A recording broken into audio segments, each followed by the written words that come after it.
I'm Ricky Gervais, with me Steve Merchant and Karl Pilkington, doing the button stuff. Actually becoming a little bit of a producer. Karl, he's put a bit of work in, hasn't he? He's come up with a few games, and we made him. He's getting a bit stressed when we shout at him because the mics don't work or it's hanging off. It was too hot in here. He couldn't get the thing working last week. I mean, I really would throw this studio away and get a real one. Yeah. Well, I'd get one of those ones you can buy for like tenner from Argos. Argos, yeah, like Bon Tempe. My first studio. my first with a little broadcasting picture studio. of Karl on it. Yeah, exactly. That'd be great product placement. What have you got this week for us, Karl? Because again, we've put very little. I said I would put. I'm not hungover, but I've put nothing into Rick, have you done any work for this week? No, no, none whatsoever. No. Okay, Karl, what have you got? What have you got? Quick. Keep them, it's 5 past, they're turning over already, they're finding other things. There's melon stew, there's everything. Well, go on. We've got, after the success of last week, Rockbusters. Okay. We're doing that again. Sorry, were you on the same show as us? I thought it went alright last week. Yeah, okay. Good. Right, so we'll be doing that, got some nice prizes, which, what prize, what arbitrary films have you got? Have you got, don't tell her yet, don't tell her. I'll tell you what, if it's Children of the Corn 2, then can I enter this competition? There you go. No. What is that? He's got some different prizes. Maybe I should just tease the audience with those a bit later, Rick, because there's some exciting stuff there. That's going to be amazing. Yeah. Right, so I don't want to give too much away, Rick, but one of them is a copy of The Office on DVD. Is anything like maybe Burt Reynolds' straight-to-video film? Are any of those in there? Sadly, nothing quite as classy. Fist. Yeah. Right. So we've got that lot to give away. Yeah. We've got Go on. educating Ricky. Where teachers because you taught me that people used to eat tomatoes off lead plates in the land of Narnia last week, which was good. Yeah. No, is it only tomatoes they ate off the lead plates, by the way? Why didn't they think other fruits and vegetables were poisonous? No, it wasn't. It was because tomatoes had acid in them. That was the problem. You see, you don't listen, right? Well, lots of fruits have acid in them. Yeah, but they didn't eat them back then. they didn't have bloody kiwi fruit and stuff. Don't say bloody. You're a producer. You'll start saying shit and cock and stuff. You start saying bloody tits. Play the. Hang on, right, and go on, keep him hooked, right? Yeah. We've still got a song with a story in it. Yeah. You don't want to play Babushka, do you? He doesn't like the idea of Babushka. I told him that was a story. Yeah. And, he doesn't like it. A devil went down to Georgia. Someone sent in. You know, he's looking for a soul to steal. Yeah. Doesn't like it. Why don't you like that? Do you know the song? Not particularly. Right, it's a song about a lad who goes into a pub on a normal night. And it's in sort of the deep south of America, New Orleans, something like that. It's you know, it's not the old Kent Road. Right. Okay. Go on. Goes into a pub. There's a devil in there who's getting a bit cocky. He's had a bit to drink, and he's saying, "Do you want to sort of gamble your soul away with me, and we'll see who's best at playing the violin?" Yeah. And I think the lad wins in the end, but it's not real enough. Whereas the one. What? Not like the Shadow that got fed up and started pushing kids off bikes? Rick, I think you're referring to stuff that no one made sense of last week. Yeah, exactly. I don't think we should refer to last week. Let's play Mock Turtles, Can You Dig It? And then we'll come back and we'll talk about that. I've come to the conclusion, Rick, we should never refer to stuff Karl said in the past, because it would just take too long to explain. Okay, alright, that's fair enough. Mock Turtles. Can you dig it? Indeed. What I've done there is I've taken the title and I've done it like I'm talking to someone. Sure. XFM 104.9, I'm Ricky Gervais, with me Steve Merchant and Karl Pilkington. So, Karl, how excited are you about Ricky's celebrity boxing match? Are you going to be there? Are you going to come along? Are you aware of this? You're aware of all this, aren't you? Yeah, I've heard about it. We can't name the opponent, because that should be a surprise, but anyway, it's for charity, it's a charity, boxing match. Yeah. And, I've always wanted to beat someone up for charity. Yeah, exactly. Yeah, it's a good cause. But, the thing about Ricky is, I mean, I don't know if you're aware of this, Karl, but Ricky's one of these men who, you know, he doesn't mind sort of, you know, making a fool of himself on the telly and being funny and stuff, but if people said to him, right, you can either be Britain's funniest man, universally agreed that you're the funniest man in Britain, or you could, like, beat some gangsters up in a pub, he would go that, oh, please, just let me beat people up in a pub, and maybe like an old man's being hassled, like, by some street youths, and you come in and, like, smash some bottles over their heads and sort of sort it out. Against the odds, though? Against the odds, yeah, there's about 5 of them against you. Sure. So, because he's got this kind of... Get to the point, come on. Well, the point is, he quite likes the idea of being sort of macho, and you know what I mean, and kind of a tough guy, you know, because he grew up in a rough... I like boxing. Yeah, but you'd love the idea of people going, don't mess with Ricky Gervais. If someone said, don't mess with Ricky Gervais, that would be exciting, wouldn't it? Never mess with Ricky Gervais, he will destroy you. That's what you'd love. Go on. Because you used to do karate, didn't you? You were a karate. Oh, I used to go, yeah. Didn't you get all the way up to white belt? No, I was one away from black, and then I stopped, because that's what started working nights. Oh, yeah, See? One step away from black. Oh, was it? Really? Yeah. Okay. So anyway, I was chatting to him last night in the pub, because, obviously the boxing match is in about 5 weeks' time, I think, isn't it? Yeah, And, anyway, he, was sat there, Carl. I don't know if you know this about Ricky, but, he's taken to smoking cigars. No, I do. Are you aware of this? I had the occasional one. He got a cigar, he got like a Monte Cristo out of his pocket. It was ludicrous. He looked like George Papard for the A2, wasn't it? It was pathetic. And he was drinking Guinness. And I was saying to him, but aren't you doing a boxing match soon? And, I haven't started training yet. I'm starting training next week. You're not concerned that it's gonna have an impact? Well, I mean, what I'm saying is, you know, like, the boxers, they normally put in some effort and stuff. Like years of training. Yeah, I mean, what, you know what I Getting mean? up at 5:30. Yeah. Yeah. Because you reminded me of Frank Bruno when he was preparing for Panto. Not when he was... I don't think he even smoked then, did he, and drank? No. So I don't, what's your thinking, Rick? Because you know you're gonna get your face pummeled. You know that, I mean, they're gonna destroy you. You haven't got a chance. That's why I left it this long, so I definitely lost my looks. But you haven't got a chance. You're having a laugh. Have you ever taken a punch to the face? Sorry, listen, sorry. But I'm genuinely concerned. Is this sort of psychological training? Because... No, it's not psychological training, it's a warning. I've spoken to your friends and your loved ones, and they all agree. We've got a petition going. We're sending it to the BBC. Please do not let this man box. Anyone else, please. But they're gonna beat you. Seriously, I mean, have you ever had a punch, like a boxing glove, in the face? No. I think you should let us punch you next week live on the show. You'd like that, wouldn't you? No, because because you've got to get used to it. Because I think you're gonna either, cry, just start crying uncontrollably, or just run away. You'll just run away. You'll just climb out the ring and run off. Yeah, this is the same tactic that Ali used against Foreman in Rumble in the Jungle. But I just... Oh, dear. Because I think a boxing glove... Because I know you're wearing, like, huge... Aren't you wearing, like, huge kind of foam boxing gloves? No, we're not, no, we're not. We're using, normal, amateur ones. Are you wearing boxing gloves like those ones they used to have on Gladiators? When everyone bites the dust? Those big foam gloves. You just slap each other in the braces. Yeah, exactly. And a big sumo suit. Exactly. So, I should be okay. Do you get to, you get some kind of head protection, do you? Yeah, it's amateur. It's amateur, so it's amateur, you say? No, I mean... So there's no title. No, I mean, I think the amateur is head guards, vest, and, 16-ounce gloves or something, as opposed to professional, which is no vest, bare-chested. Oh, right. Maybe I can ask to fight bare-chested, because I'd quite like to show off my body. Yeah. If I could. I think wrestling would be better for you, I think. But I don't mean like those kind of like The Rock and people like that. I'm talking about Big Daddy, giant head that kind of... That'd be good. Where you can just throw yourself on someone. Where they can sort of like be nearly dying, but then they can do a stomach butt. Yeah, exactly. It's stomach to stomach. That's a good move, isn't it, in British wrestling? I always like that one. Yeah, and I think wrestling, you would... Like two elephant seals fighting over a female. Is it true that you've spent, knowing you've spent more time deciding what tune you're going to enter the ring to? I want to come out to California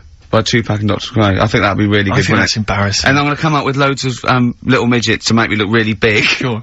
I mean, I don't know what the BBC think of that, but it might be a... I don't know. Maybe we should take some suggestions as to songs that would be perhaps more appropriate. Okay. I get knocked down, but I get up again. A fatty bum bum. Yeah. Play a record, Carl. It is gonna be... He's dissed me. It's gonna be He's dissed me. Next week, you take a punch to the jaw next week. On air.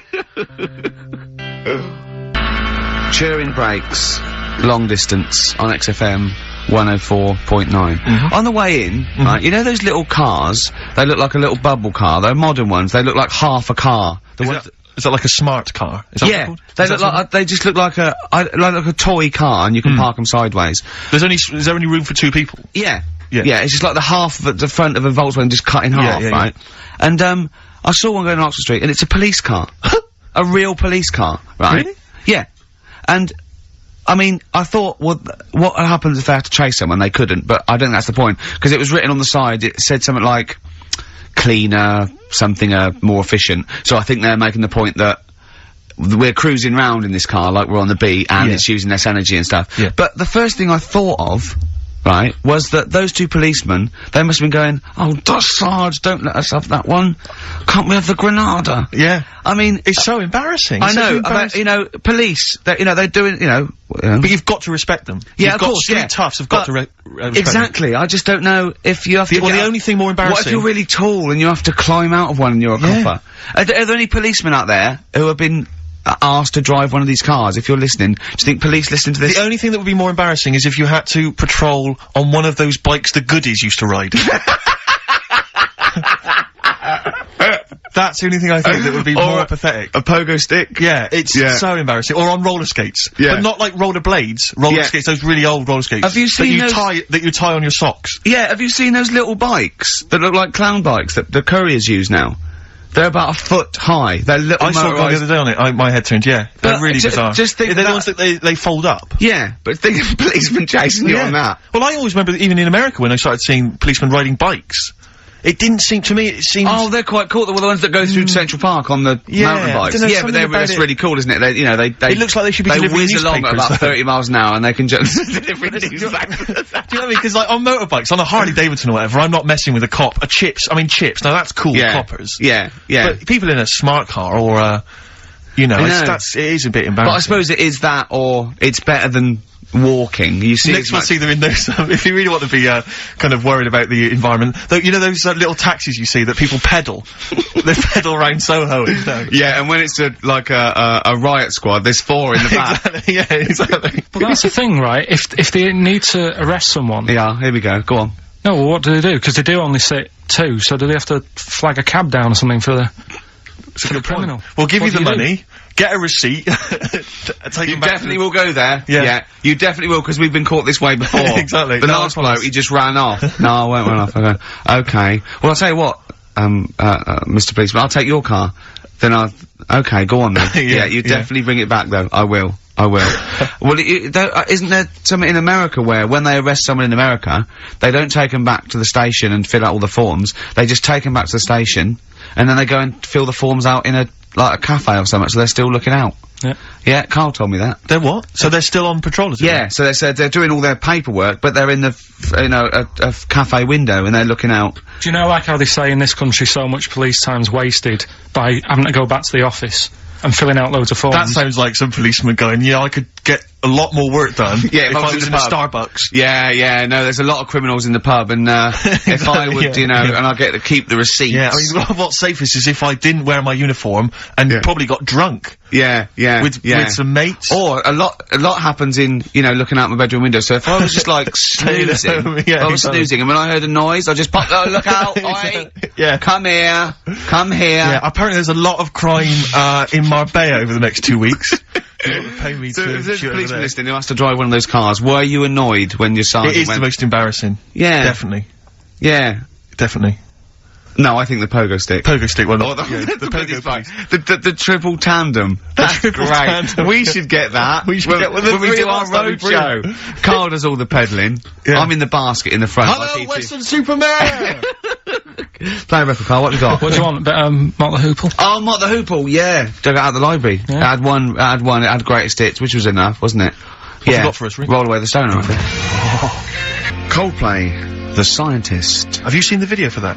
No, but... Absolutely magnificent. Is it? It's brilliant. I was the one who was walking backwards in the woods. Oh, yes, I have, Absolutely extraordinary. I like all their videos. Coldplay. I think they're great. Yeah. I still haven't worked out how they do that one with whether it's a filter, they just turn up the light, because it gets light through the duration of the video. Along, yeah. Impressive, yeah. And it's slow as well, so he must have... I'd like them to win an award.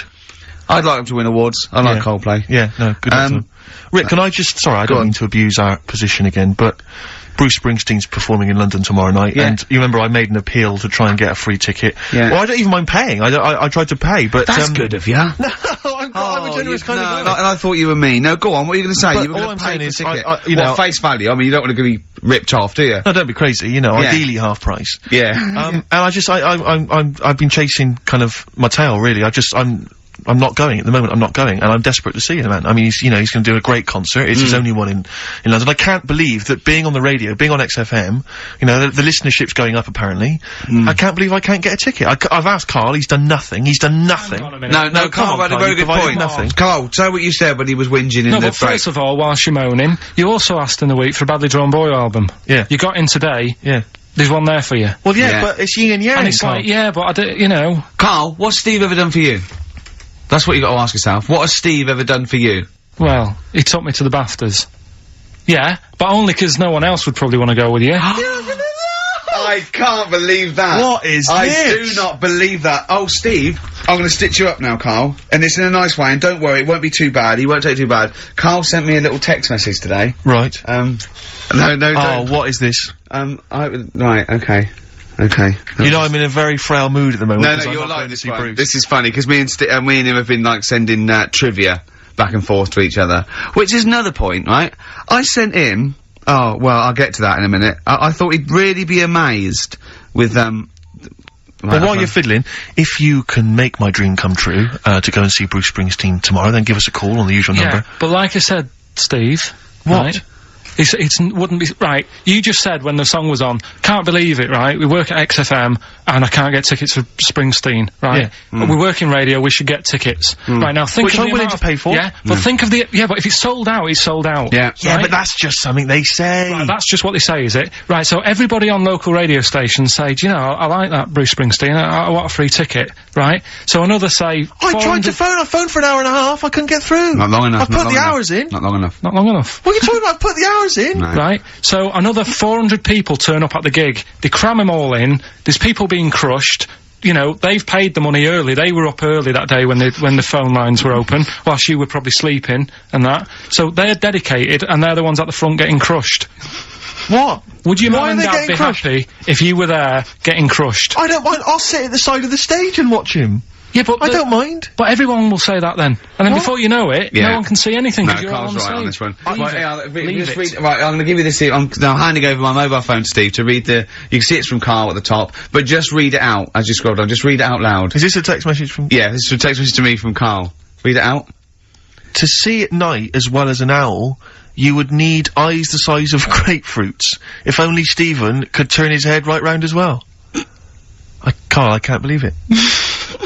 What upsets me most, Carl, right, is not the fact that you've been slagging me off behind my back. It's the fact that you've got the cheek to come on here and moralise because you failed to get me tickets and make a dream come true. You've come on here trying to pass the buck and say that it's a health and safety problem, when in actual fact it's a Karl Pilkington problem. Look at that, see that, I got it in a bin. I can't, I'm devastated, you know, I didn't thought, let's play a record.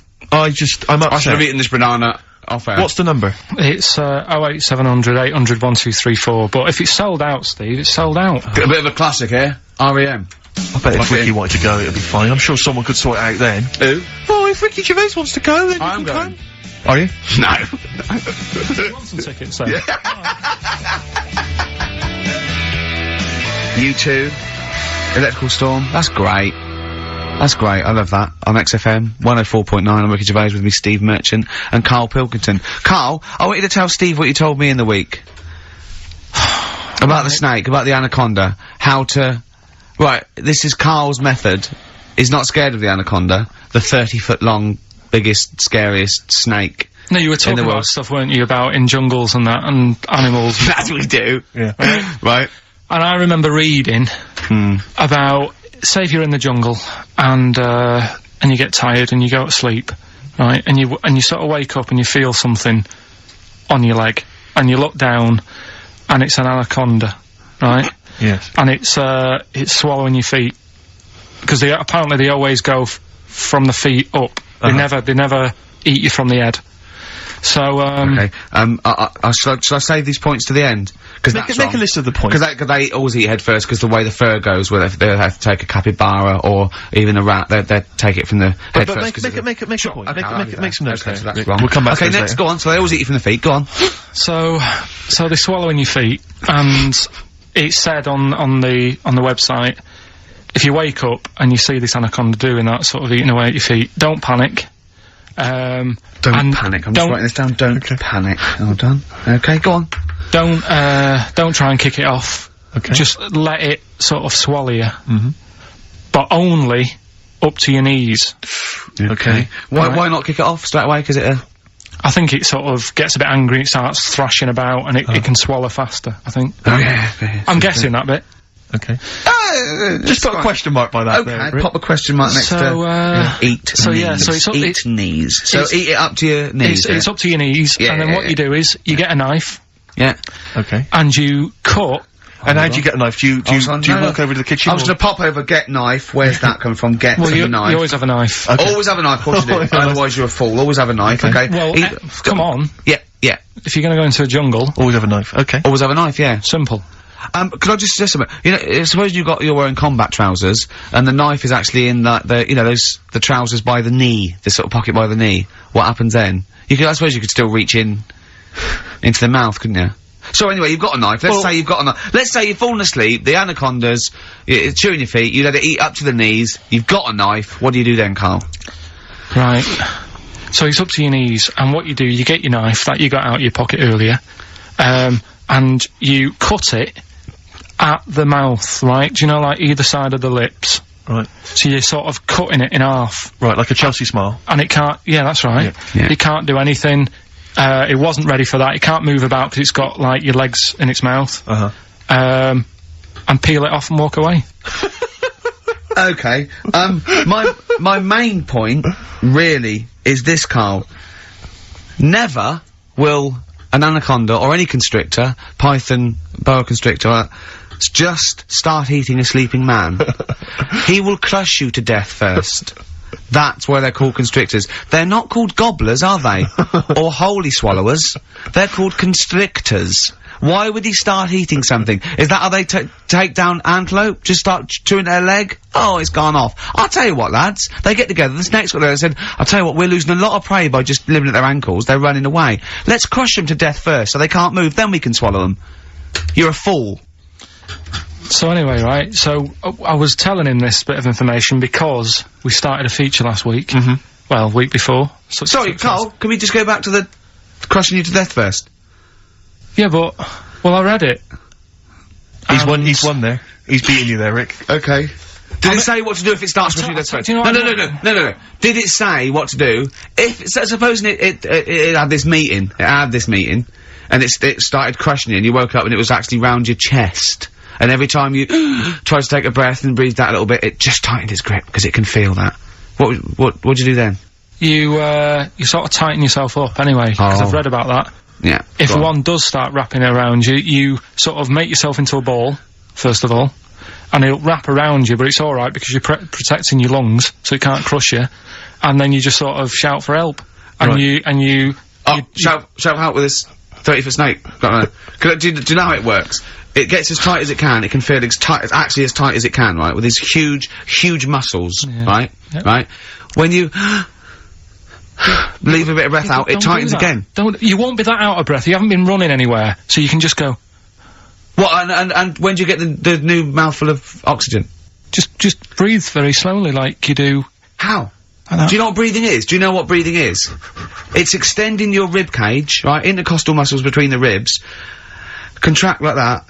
Okay, making the rib cage expand, which pulls air in through. It's like a bellow. That you can't just breathe via the mind. It's a physical process. It's your rib cage pulling over. Maybe I'm special, but I can do little breaths without my rib cage. Play a record, Steve. You're special. Play a record. No. You can't take little breaths without moving your rib cage. Can I just give you the titles, because we're running out of time, we've got a competition to do. Okay, alright, let's just leave the anaconda discussion. Why don't you agree to disagree, and we'll see who survives if you crash land in the jungle. Right, so, what is this? What are you doing now? This is Educating Ricky, right? Oh, good, I'm gonna look forward to this. Yeah, 3 topics that I teach you every week. Yeah. Okay. Now, obviously, I should just remind people, you normally summarise each of these in a kind of bullet point heading, which you tease us with, so what have you, reduced them to this week? Right, we've got, Stocking, Aitken and Waterman. Stocking, Aitken and Waterman. Good. Yeah. What else have we got? We've also got, what else is it? It's not his vault. Yeah? It's not what? It's not his vault. Okay. Yeah? And we've also got Get a Lobe of This. Get a Lobe of This? Yeah. Carl, they're genius. Rick will be choosing one of these after New Order. Foo Fighters and All My Life on XFM 104.9. I'm Ricky Gervais, with me Stephen Merchant and Karl Pilkington. So, just before we do Educating Ricky, this is where Karl thinks he can give me something of interest and teach me something to take away. Last week I found out that somewhere in a strange land people thought tomatoes were poisonous because they ate them with lead. Things like that. What was the other one you told me? What else was it last week? Worms. Cut me off. Yeah. Oh, I sent him a text message. I was on the train, a bit bored, and I read in, I think it was Metro, scientists have found out that worms get stressed, and they found out that the fat ones didn't live as long, and when they checked the thin ones that lived longer, they found out they had a gene for de-stressing them. Right, Carl? Do you remember what you said? No. He went, well, that's stupid, isn't it? He said, did these other ones die of natural causes? I went, yeah. He went, alright. Because it could be that the fat ones couldn't get off the pavement quick enough and got squashed. So maybe the scientists go, yeah, we didn't... yeah, they come to think of it, they were flat as well as fat. I think the reason that the worms are getting stressed is because people like Karl are cutting them in half to try and make 2 snakes. Yeah. Yeah. Two worms. Well, Yeah. well. That's the concern. he said they can't even commit suicide if they're stressed by cutting their throat. I also sent what I thought was quite interesting, that the scientists have found that the elephant hasn't got the best memory. The sea lion has, Right. based on they've got a sea lion and they got it back into the old laboratory. 10 years after it taught it a simple trick, and it could still do the trick. What did you say to that, Carl? I'd say they don't go up to much anyway, so if you do teach it something, it is going to remember it. Sure. Because it's got nothing else to do. Yeah. Yeah. And then it also, I mean, I like sea lions, they look nice and everything, but what do they do? What was sea lions? Yeah, what are they here for? It's another jellyfish, as far as I'm concerned. It's like, it's there and people know about them, but what do they do? Yeah. What does What a do we cat do? What do we do, Carl? Well, what do we do? A cat, first, Steve said, is good for your heart. So you Why is it all geared to what's good for us? well. Anyway. Educating Ricky. Good, we settled that then. Go on. The titles that are meant to sort of pull you in. Yeah. We've got what was it? Stocking, Aitken and Waterman. Yeah. You've got It's Not His Vault. And Get a Load with This. Get a load of this. So, which pun do I pick first? I think I'll go for, get a load of this. Get a lobe of this. Yeah, get a load of this, yeah. Well, that's a story about a girl who she was deaf, right, for 4 years, and it happened quite a bit back this. What year? Or was it, I think it was ages ago, was it? About yeah, quite a bit back. She was deaf for about 4 years, having an argument with her mum, it said, which I didn't quite understand, because I don't know how they do that. Yeah. But she was having an argument, Well- and a man pushed her against a wall, and she banged her head, and her hearing came back. Okay. Was she wearing a Walkman? And it fell out? And she'd realised, well, oh, that's There's why. no explanation. There's no explanation. Well, why is that teaching me something then? So I knew you'd say this, right? So I thought, right, I'll stick something on it. Do you know that bees are deaf? No! No, you can't just, no! No. If No. you ask someone something they don't know the answer to, they don't tell you something else. Just, I'll tell you something else then. I can't answer that, I'll tell you something else. Imagine that. If you asked a teacher. Look, how do birds fly? Wow, if you're gonna do that. Tallest building is, I mean, what? Well, That was the equivalent, Karl, of running away. When we asked you a question. Yeah, the intellectual equivalent of going, look over there, there's a monster. Yeah. Listen, what do you mean? What she, okay, so, oh. So her There's hearing no came back. explanation. There's no explanation. Or you don't know. well, there isn't one, is there, really? It's a bit What, weird. did, But the doctors, only did thing the doctors not look into it? No, I think they just said, oh, that's good. But, so again, I don't. Where did this information? Is that if you read this on Is the net? that Is it? that all they put on There the was net? once a deaf woman who hit her head and she And her could hear. hearing came back. It was bizarre things about being deaf. Was there And- three like? Yeah. Was there I've sort got of- that book, yeah, it's a good book, that. Was there 3 Yeah. more pages you just couldn't be bothered to read off? Yeah. No, it was just a little bit, and it Was there a said- little picture, a cartoon picture? No pictures, I just And read you're going, it. ow. Look, Ow, if you I don't can want to hear. know, if you don't want to learn, you know. Yeah. Okay, it's not his fault. Let me have It's Not His Fault. You gotta save this. This has gotta teach me something. It'll be an interesting story. Right, It's Not His Vault. This fella, Yeah. What year? Ages ago? Olden times. I'd say in the 70s, Okay. Would you? Any evidence for that?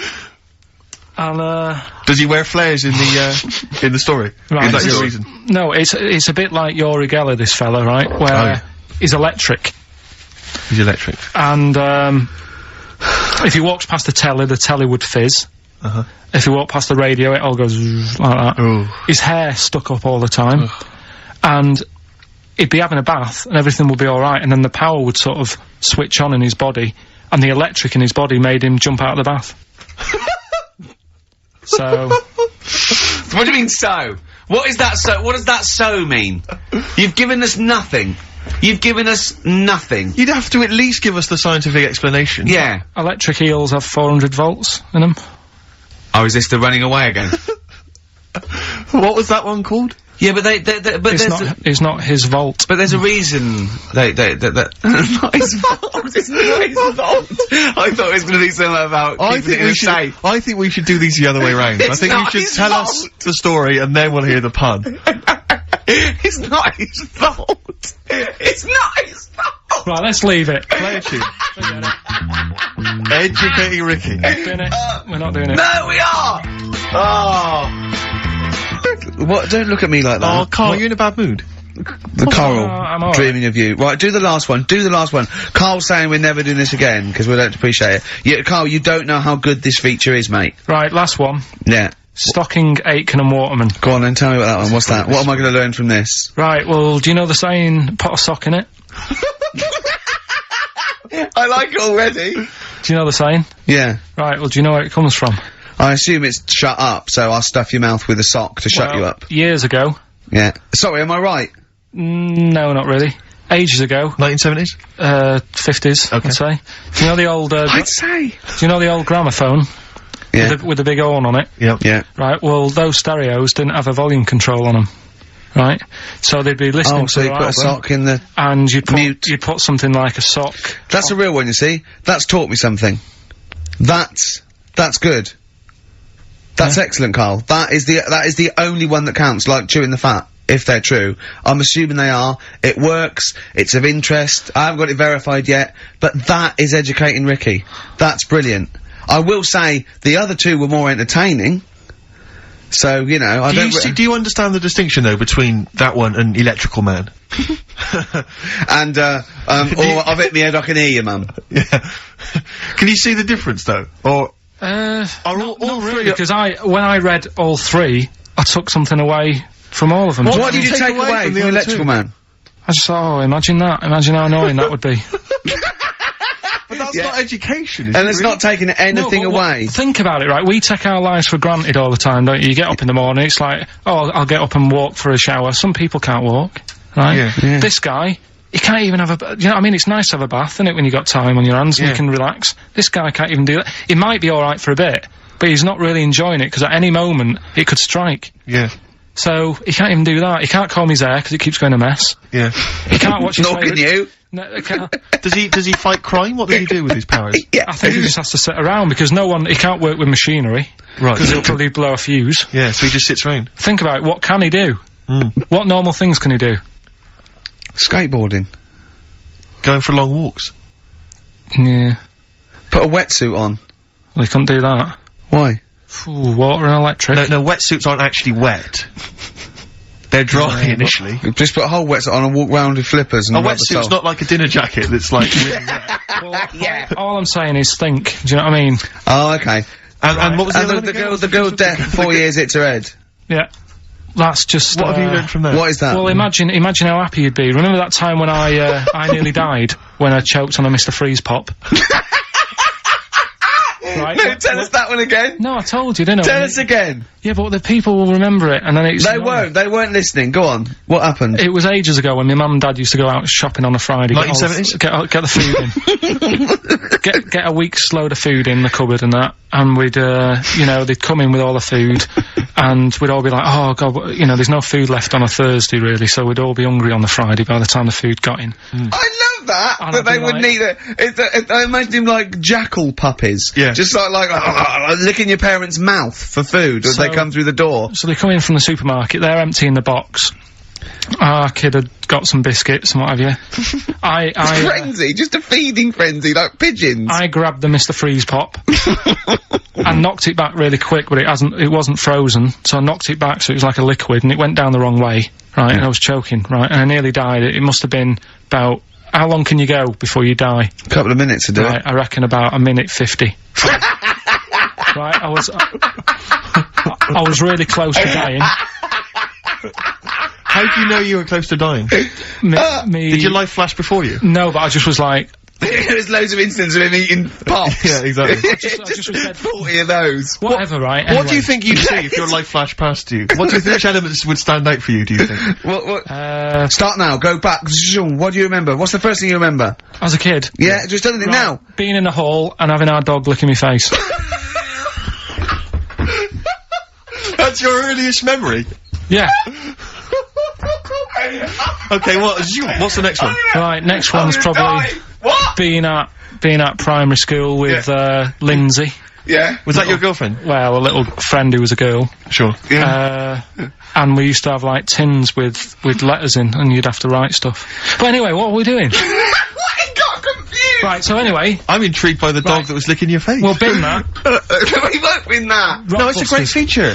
I just think you need to be a little bit more careful about what you consider to be education. Gone All funny. right, I fell over. All right, well, We'll work on it next week. Play a tune, and what have you got for us? Because we've got a big competition. We've Come got on. to do the competition. We've only got 25 Yeah, well, come on Don't then, worry quick about then. it, Carl. Do Play a something, tune. play We'll a come back with tune. Rockbusters. What are we do you wanna playing? play? Let's play a bit of Tupac. Oh, that's what I'm coming out to, isn't it? The fight. Exactly. Yeah. Imagine it. Whack it up, whack it up. Tupac, California Love. Yeah.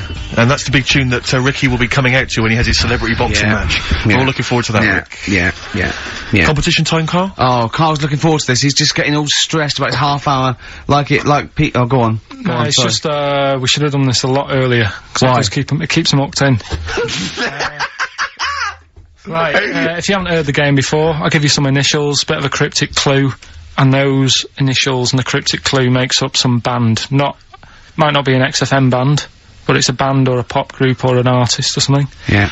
It's on What's the email. feature called, though? What's the feature It's called called? Rockbusters. Rockbusters, yeah? Absolutely. Do you want to, will we do this on email? I think we ought to, because you don't like taking calls from the public, do you? Well, he can't work the machine. No, that's absolutely right. It's not that, it's just that, then it's pretty fair for everyone, because Anyone who's got a computer, you mean? So it's open to anyone who's got, you know, a computer or a laptop at their disposal at this precise moment. Anyway, there's some cracking prizes, Rick, you'll be pleased to know that, obviously, once again, Carl has managed to collect together an arbitrary assortment of Just looking giveaway round, stuff. looking round the office. I mean, where did you get these from? Did you, I mean, seriously, where did you get them from? Because it's Right, such what- an arbitrary what- what collection. have we got there? I don't know what kind of a person would want these items. Right, It's such an arbitrary selection, I don't know what kind of person you'd be. read them out, what have we got? Well, there's another XFM compilation, which you've obviously nicked from somewhere in the office. Yeah, it's Fair a enough. good compilation, remix to There's album. an album here, which is a promo album with two pigs on the front. I think it's the Smashing Pumpkins Frankie live. Saunders. I can't be certain. Yeah. This is the album. Didn't we give this one away last week? This Well, is yeah. just an arbitrary compilation album. Again, one of those kind of. Is that the actual one you didn't send, Carl? No. To say- I've We've got a couple I've of got a these, job lot of them. surprise, Honest? surprise? The Office Oh. on DVD, which is ludicrous. Oh, I've then- seen it from here. What film? If it, like, listen, dear XFM listener, it's 2:30. You know, it's just a bit windy out. You're Probably gonna stay in this evening. Maybe do a bit of shopping. You got to, and then in a stay this evening. Or what film would you really want? No, I mean seriously. Think if you could see one film, right? What would you want to see? DVD. One of the DVD. big releases. Yeah, it's great. We'll put them out of their misery, Steve. They'll be watching this tonight if they're a lucky winner. It's the movie Stigmata. Stigmata with Patricia Arquette and Gabriel Byrne. Oh, So look forward to that's that. great. That's the big one. That is brilliant. You're playing oh, for- look at Carl's face. He's actually offended because he's the only one that puts any work into this show, and he's got competitions. He's got Educating Ricky, Rockbuster. He's got the song with a story. He's got a song with a story to come that he's like gone through them. It's unbelievable. Yeah, so you're playing for that collection of arbitrary goodies, plus the big prize this week, Stigmata, featuring Gabriel Byrne. Oh dear. About a Go on woman then. who I think starts bleeding from the hands. It's a horror film, I think. You'll have to be 18 or over I've to seen take it. part. It's not terrible. Sure. It's all right. But Is it better than Children of the Corn, which was the big giveaway last week? I haven't seen Children of the Corn. Go on then. Right, so Next here's- week, Teen Wolf 2.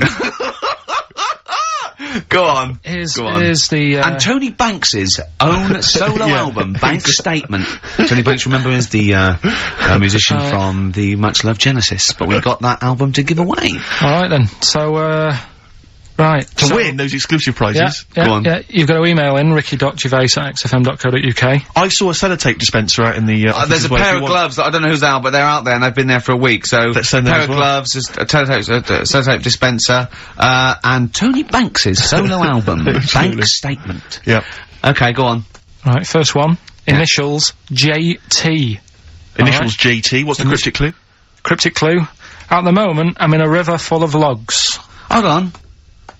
Yeah? JT, and what's the clue again? At the moment, I'm in a river full of logs. Full of logs? Yeah. Okay.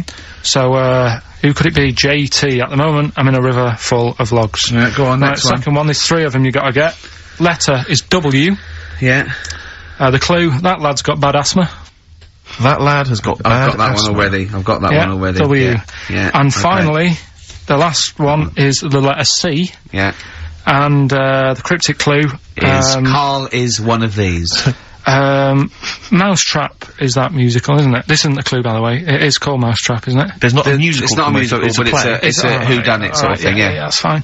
Right, here's a clue. I saw that, Imagine that. Imagine that on the real blockbusters. Yeah, mate. Bob Owen is going, oh, can we stop a minute? Oi, you with the 9 teddy bears there. Mousetrap, that's a show, isn't it, in London, isn't it? I think so, Bob, yeah. Right, okay, here we go. Yeah, carry on. So the camera's back on? Yeah, yeah. So, the letter is C, and the cryptic clue. I saw that Mousetrap the other night, but the heating in the theatre was What? knackered. What? The heating in the theatre was knackered, right? Ruined it. Well, I've got that one already as well. Yeah? I mean, these are, the first one's hard, but the So- those two So are just a quick ridiculous. reminder, JT was the first one. At the moment, I'm in a river full of logs. Full of logs. Yeah. Okay. Second one, W, that lad's got bad asthma. Uh-huh. Yeah. And the last one, C, I saw that Mousetrap the other night, but the heating in the theatre was knackered, and it ruined the whole thing. Okay. And, ricky.gervais@xfm.co.uk is the email address. You can win, I'm confused with the river various full of treats, logs, actually. including I'm in a Stigmata. I'm in with a Gabriel river full Byrne. of logs. Yeah. I'm in a river full of logs. Well, we'll do it in about 20 minutes. Yeah, you've 20 got to minutes stay think tuned about for it. the answers. It's not the quickest, so don't go rushing and sort of messing it up. Think about it, and it's random email anyway, so there's no rush, alright? And if you want to email, you're welcome to say, please do not send me the prizes even if I win. Welcome to put that on there if you don't want that junk in your house. Right. The reason we usually sort of play a record out of an outbreak, don't we? Yeah. Carl is so concerned with his little competition, he hasn't got a record ready. Sure. Got one. Okay. Sorry, are you? Yeah. Do you want to do a quick recap, quick recap? Yeah, I can't yeah, bother yeah. to even just say it. I'm not interested. I'm just not interested. Yeah, go on, Recap, quick. Still send your emails in. JT, it's some initials of a band, just in case you didn't hear it last week. If I said AK and an exploding pet, that would be Atomic Kitten. Yeah. Right? They know what a clue is. So JT, at the moment, I'm in a river full of logs. Yeah. W, that lad's got bad asthma. And C, I saw that Mousetrap the other night. The heating wasn't working, it ruined the night. And, yeah, that's it. Ricky.gervais@xfm.co.uk. Some stuff. Stigmata. With Gabriel Byrne. Richard Ashcroft. Check the meaning. Oh, I love that. That's brilliant. On XFM 104.9. And Ricky Gervais with me, Steve Merchant. Karl Pilkington, who's our producer. A proper producer now. producer. No, but he's getting it. But it's more like it now, isn't it? Before he was someone who pressed the buttons. Then he was someone who pressed the buttons who we just made talk like a performing monkey. I hear he's going to be lured away by the Today programme on Radio 4. Because they've lost their news editor, I think. Educating Ricky, quite topical. Absolutely. It is, isn't it? Yeah. Well, it? so when you say topical, What do you mean this is topical. Well, this happened ages ago. Yeah. Your words, not mine. Have they got a Ricky who works there? We can look into that. So this is the Carl big set a prizes they've got to be given competition. away, Rick. They've got to be given away. This is Rockbuster. We've got, obviously the big prize Stigmata this week. Yeah. I'm not going to give the prize to Ira, I think it's Ira or Ira, but she or he, emailed in, the right answers and then said if you could enclose the receipt for Stigmata, that would be much appreciated. But I'm amazed by the number of responses we've had. And someone wants a copy of Tony Banks's solo album, which I was mucking around, so we better buy that in the week to give it away, because I think that'd be an amazing prize to give away. If you just give the clues do again. the clues and then just give the answer. Come Come on. what the answers are. Right, well, the one that everyone was struggling with was the first one. Yeah. I'll save that, so we'll go to the second one. W, Yeah, that lad's got bad asthma. yeah, we know that. That was Weezer. Yeah. Yeah. Good one, well done. The last one, C, the clue was, I saw that mousetrap the other day. The heating was knackered in the restaurant. Yeah. In the restaurant? In the theatre. Yeah. And it ruined the night. Yeah. So it was a cold play, wasn't it? Yeah, that's a cold play. Yeah. And JT, at the moment, I can't think of this one. At the moment, I'm in a river full of logs. Well, I had to say there were some wrong answers. What was it again? It was Justin Timberlake. Justin Timberlake. We had some wrong answers that included Jethro Tull and James Taylor. I don't know how that relates to it at all. I'm annoyed at Lake when he clearly said river. I mean, that's the first thing that cropped up. Not I'm in some water full of logs at the moment. Yeah, I'm in some water full of logs. But he actually had to say river, so not lake. That annoys me. I mean, I didn't get it. Fair enough. I should have worked it out. I should have tried to think like you. Get it. A lot of people obviously think like you, which is which I'm, you know, worried about. But yeah, James Taylor is great. James Taylor. Just someone guessing. Yeah, James Taylor works. Have we got a winner, Steve? He's just going to randomly pick one. I did have a winner. I've just lost them. Oh. Needless to say, that lucky person won't be watching Stigmata tonight. Just randomly get it's a draw, by the way. It's not the first or anything. I said to Carl in the break, I said, "Is the first one in?" He went, "No, I don't want a competition that relies on speed because I don't want to be rushed." Okay. So randomly click on someone. I'm just going to randomly click on one. Go on. They've not put an address. Well, what we can do, we can email back and say, send us your address. Well, of course you can. I think if they haven't put an address. Well, no, okay, hang on. All right. Yeah. Chris Beaumont. Lucky Chris Beaumont as Chris well. Beaumont will be watching Stigmata tonight with a club of Haagen-Dazs, if I'm not much mistaken. So he'll be loving it. Well done to Chris. Need his address. Right then. That's the end of that competition. Right. Can we play a record or something? Well, we're on to another feature. Oh, what is this? This one is... Rick, were you not at the planning meeting? What is this? Go on. This is, that song's got a good story in it. Oh, is this that? Oh, God. So tell us the rules. Yeah. Right, the rule is that it's songs that we play on the show every week, and there's a lot of music out that they just keep saying the same thing over and over. What is it? What's the song with the story this week? A good story. What's the song with the story this week? Just say it. It's Gene Pitney, 24 Hours from Tulsa. Oh, I'm really sorry about this. If you're an XFM listener, we got to listen to this. Go on. Well, do you know what it's about? Yeah, isn't he trying to get back to his girlfriend? Yeah, he's been working away. Lives in Tulsa. He works quite far away. Right. And he's Will this save us having to listen to the song? Well, it's always good to sort of hear the story before you hear the story. It's like you know. Sure. I like this before a film. Yeah. No, go on. You might read the book before you see the film, type thing. Yeah. So never in my case. He's working miles away. His missus is in Tulsa. He's driving back. Yeah. And he can't wait. He's only about 24 hours away, as I remember. He's about 24 hours away, and he's a little bit tired on the way home. He's thinking, oh, I don't want to look a mess for when me missus sees me. So he says, right, I'll stay at a motel, get some energy and that, you know, for when I see her, have a shave. Bar. So he pulls over at a motel, and he's locking his car up, getting his suitcase out the back. There's a woman in the car park. He's like, oh, she's alright. She looks at him, he thinks... XFM 104.9. I don't think the suitcase in the boot is mentioned in the song. I think that's maybe a 12-inch mix or something. I've not heard that. Well, basically, right... I don't remember... I'll play the record, for Christ's sake! Let them listen to it! I don't remember him saying, cool, she looks alright in the record. Yeah. Well done. Yeah. 24 Hours from Tulsa, Gene Pitney, song with a story. You are quite upset by the lyrics of that song, aren't you? I just think it's a bit annoying that, right, he loved this woman. Yeah. Everything's going fine. He's only 24 hours away from home. I don't know what sort of distance he's done. But he can't wait to get home. And all it took was some woman in the car park to sort of... give him the eye. Give it an eye. And all the, like, the good times he's had with his missus go out the window. And, I don't know. That's the dangers of falling in love with a prostitute. What I like about it though is the fact that he's writing this to his ex-girlfriend. Yeah. It's like talking about rubbing it in. Yeah. I was kissing her and getting off with her. We were having a wild Didn't time. take as long as Carl did explaining it though. Yeah, yeah. But did you hear the very end? Because he's the loser, because he said, and he can never go home again. Yeah. So even though he's got this new girlfriend and that, Can't see his old mates. He has falling in love with her. Can't see his old mates anymore, he said. He can't see his old mates anymore. Yeah. It's a sobering lesson. I'll tell you a song. Next time you stop at the Granada services on the way back from, you know, Swansea, be careful. There was a song that's a bit like that by Jim Reeves, probably about the same time, a little bit before, right? It was just called, just 100 miles from Marianne, right? And, it was him and his horse going through the snow, and he was just telling He stopped at a Little Chef. Yeah, he fancied another donkey. No, but, it's really sad. It used to make me cry when I was little, because he got there, right, and he wouldn't leave old Ben, the horse, and he dies in the snow, and then so he dies in the snow. He's gone again, you've gone again. Now, I get the same way, teary-eyed, with, two little boys. Yeah. No, I don't like that. Why not?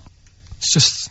You think I'd leave you dying when there's room on this horse for two? Climb up here, Jack, we'll soon be flying back to the ranks so blue. It was just like when they were playing with the little horse's head, when they were little, and he was a soldier, and he helped him, and he returned the favour in a war, which to me is a bigger favour than just letting him have a go on a hobby horse, but, a lot braver, if you know.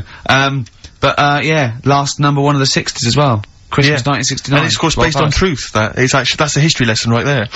It is based on fact. It's a famous person. I think it was Winston Churchill and Cromwell. Yeah, it's Winston Churchill and Cromwell. Cromwell and Winston Churchill. Yeah, they were both lived ages ago, so they lived at the same time. Literally ages ago, so they lived at the same time. Yeah. Well, that's it then. Is it? Yeah. Were you listening to anything we were saying then, Carl? Did you understand any of that me and Steve were just chatting about then? That Rolf Harris, did a good song about someone who's got to carry on a horse. Right, and what was about the stuff about Cromwell and Winston? What do you think that was about? I missed that. We're doing humour, we're doing a little bit of humour. It was a satire on you saying ages not being specific. Do you like that stuff we do? Yeah. That's it then. Is that just a cat looking out a window at a dead mouse or something? You can go, come here! And it's just looking at the mouse it could eat. You wanna press the buttons and finish, don't you? Yeah. What are you gonna do, play a record or? No, that's it, it's ads and that's it. Okay, great, goodbye. What a wonderful ending. Chào các mọi người. Hôm nay bên em lại về một chiếc Kia K3 xe sản xuất 2016. Và chiếc xe phiên bản màu đỏ bản 1.6 số tự động. K3 là một trong những dòng xe nói chung là nó cũng tương đương với Cerato. Con này được cái là vô lăng vần rất là nhẹ, nó cũng đi rất là sướng. Xe màu đỏ. Bây giờ em sẽ quay tổng thể chiếc xe. Con xe này rất tiếc là nó qua mùa lũ rồi mọi người nhé, qua bơi lội rồi, vì vậy là giá rất là rẻ. Và trước tiên thì em sẽ quay tổng thể chiếc xe đã. Có thể nhìn thấy biểu tượng Kia là biểu tượng cũ, vì vậy là nhìn nó rất là quê. Bây giờ biểu tượng Kia mới thì rất là chất.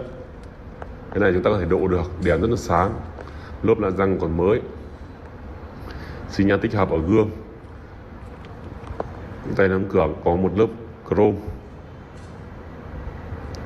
Đấy, 4 bánh đều bị ép hết. Biểu tượng Kia thì nó hơi bị củ chuối một chút. Chúng ta về chúng ta độ nhá.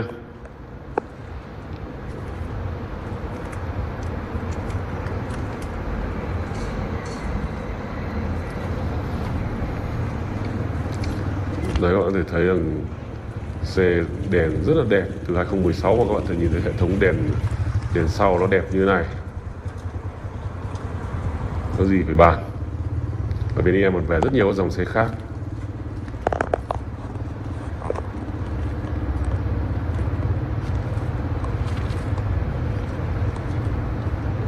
Nhìn rất là nét nhỉ. Xe này mà hơn 200 triệu, quá rẻ. Đèn trước rất là sáng đẹp. Rồi bây giờ thì em sẽ quay nội thất cho mọi người xem đi. Xem qua nội thất hàng ghế trước ấy. Các bạn có thể thấy rằng là da ghế múi rất là đẹp, vô lăng đã được bọc, cần số. Đấy, phanh tay cơ, đi tiếp kem nồi đầy đủ, điều hòa rất buốt. Đấy, hàng ghế sau thì chúng ta có thể thấy là có điều hòa sau luôn nhá. Da ghế múi rất mới và đẹp. Đấy, mọi thứ tiếc của em nó rất là chất. Khuyến mãi luôn một thùng mì tôm nữa nếu ai mua con xe này. Biển rất là chất luôn.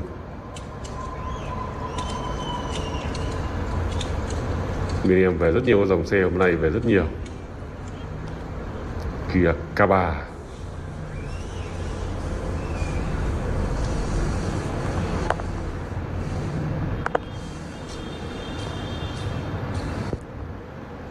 Đấy, nói chung là xe thì chỉ có vậy thôi. Nó qua mùa lũ rồi, giá cả nó sẽ rất là phải chăng.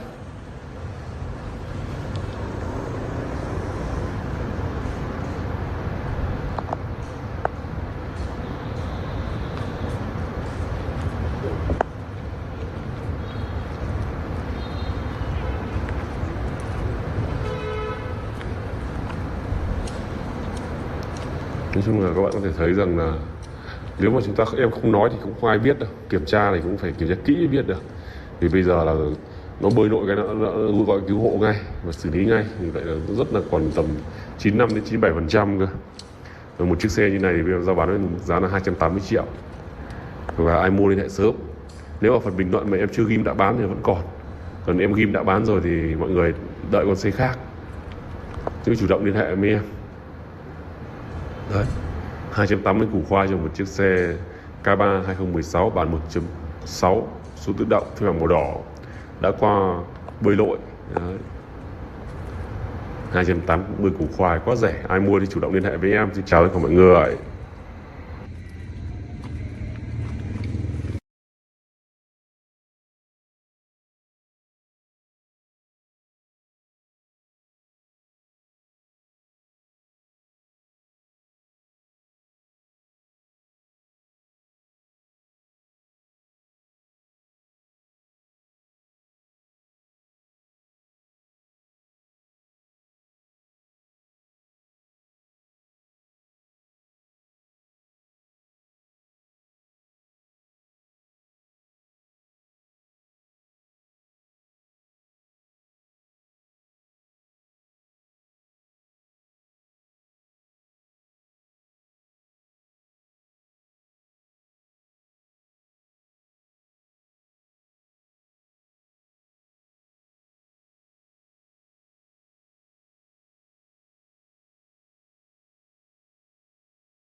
Never lost the magic numbers, and the magic number is 104.9. Oh. XFM. I'm Ricky Gervais, with me, Steve Merchant and Karl Pilkington.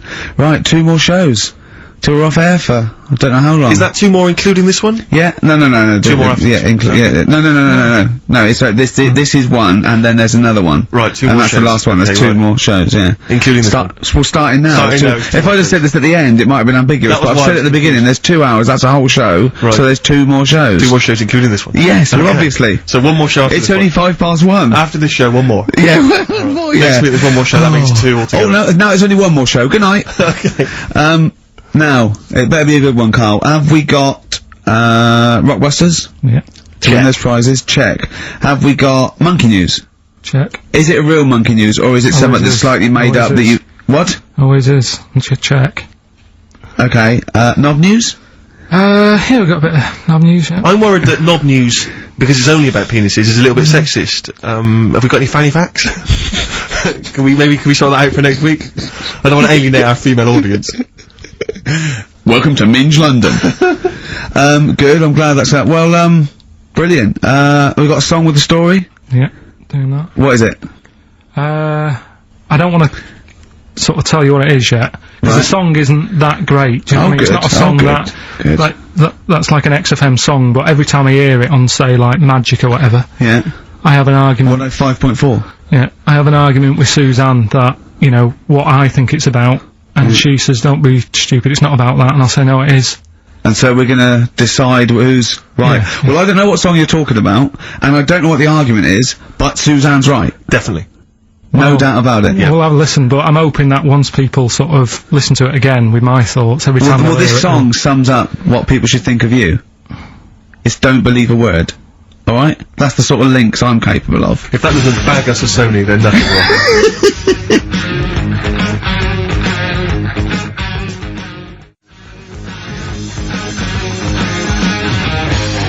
Thin Lizzy, don't believe a word on XFM 104.9. I'm gonna miss this show.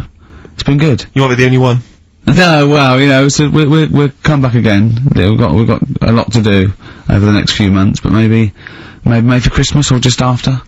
But I still call Karl every day anyway. Oh, sure. I called him, a couple of days ago. Of course you do. And I went, it was the weekend, I went, what are you doing? He went, oh, just in Regent's Park and that. I went, what are you doing? He said, just going for, he went, oh! Jesus! I went, what? He went, a caterpillar just fell out of the sky. I went, what? He went, a caterpillar just fell out of the sky. God, it's there, it's wriggling around. I went, sure a bird didn't just drop it. He looked at it and went, oh yeah. There's a bird. Of course he did. Yeah. For a moment he thought caterpillars were raining from the sky. I thought I was in Chicken Licking. Yeah. Unbelievable. Why did you think a caterpillar had fallen out of the I sky? don't know, it just startled me a bit. I love Karl being I startled! like the idea of him straight on the phone to Trevor McDonald. Look, Trevor, there's caterpillars, insects falling out of the sky. They're falling out of the sky now. Put it on the news, quick. You sure there wasn't a bird? Oh, there was a bird. Yeah, sorry, Trev. Bye! But it was after, like, I hung up the phone and that from you, I sort of, sat there for a bit watching it. I imagine him cross-legged, just in front of it. But do you know on the what? grass. Because of his shape, the shape of his head, and his sort of IQ, I bet the caterpillar was thinking, Mama. Yeah. Do you know what I mean? Yeah. It's unbelievable. Go on. And, it was sort of running about all over the place, right, Steve? So the caterpillars have loads of feet and that, don't they? Wow! Well, they have 6 legs. They're actually larvae of insects. They have 6 legs, but they have little sucker things to hold on to the back of cabbages and that. No, they've got more than that. They've It's got. I'll loads. tell you, they've got 6 true legs. Trust me. Trust me, I'm a scientist. And you were thinking what, Carl? Well, But they've got little pods. They've got little pseudo pod legs and little suckers. Yeah. But it was running about, like, everywhere, right, mental, but sort of running off to the left, and then it sort of went back to where it was, then back, you know, went right and what have you, and I'm just thinking, whoever gave them the legs, right, what's the point if they don't know where they're going and that? Do you know what I mean? If you can get about... Imagine that sentence. Did you hear that? Did you hear that sentence? Can we play that sentence back? No, I don't think we can. Imagine who gave him that leg. Whoever gave him them legs, what's the point if they don't know where they're going and that? And that. Always and that. And that, but maybe you just, to be fair to the caterpillar, with all its legs, okay, and you know where it's going, it had just been plucked from its house by a bird, shot up into the sky, and then dropped from 80 feet, hitting the ground. Onto the head of a weird, bald-shaved monkey. It was probably concussed. Yeah, it's one of them things again, though. But it still knew more about the world than you. How does that make you feel? I just think it's a waste of time having all them feet. It's the same thing as the, Now it's got feet now! It has a nightmare buying shoes, doesn't it, Carl? all the, what was it you were saying about leeches and that? Because we were talking about insects. Well, they're not just all insects. these- They're not insects. What are they? Well, I think they're probably, probably platyhelminth. Probably Yeah. sort of like a flatworm type thing. That's what you were thinking, wasn't it, Carl? Yeah, I'm not sure about that. I don't know what the phylum is, but they'd be, yeah. What was the leech, what was an interesting Well, leech there's an experiment, where you get a maze for a leech, and there's a bit of blood thing, and it eventually finds its way to the blood, okay, and then it knows. Okay. And if you put it back to where it starts, it knows where it goes straight towards it, because it's learnt it. If you liquidize that leech, Right. and feed it to some leeches who have never done the maze, because of a thing called chemical memory, they find their way straight to the blood. That is extraordinary. It's extraordinary. Yeah. I mean, it's incredible. We should try that at Hampton Court one weekend.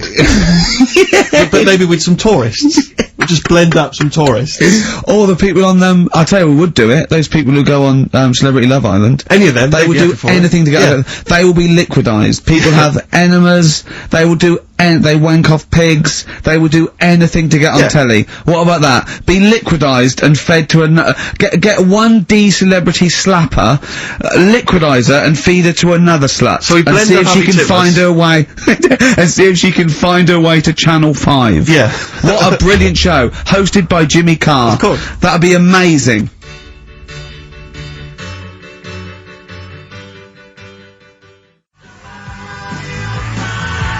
The Kinks, Better Things on XFM 104.9, Steve Merchant, Ricky Gervais, Karl Pilkington. But do you know this, we were talking about the leech thing. Sure. Right. You're saying put them in a blender. I'm not saying that. Well, someone did. Yeah. Why were they doing that in the first place? Do you know what I mean? How did they find out that if you put leeches in a blender? I don't know, they probably kept them to notes. another- I don't know. No, but what made them, were they just having a laugh? What made them go, Was it a party? It was a couple, yeah. couple of 40-year-olds. They were at a party. It was a couple of research scientists, they'd been given £1 million, and the boss was coming round to say, what are you doing? And they were just making a smoothie, and they went, quick! So Mr. this Christmas- Yakamoto's come round, throw in some leeches!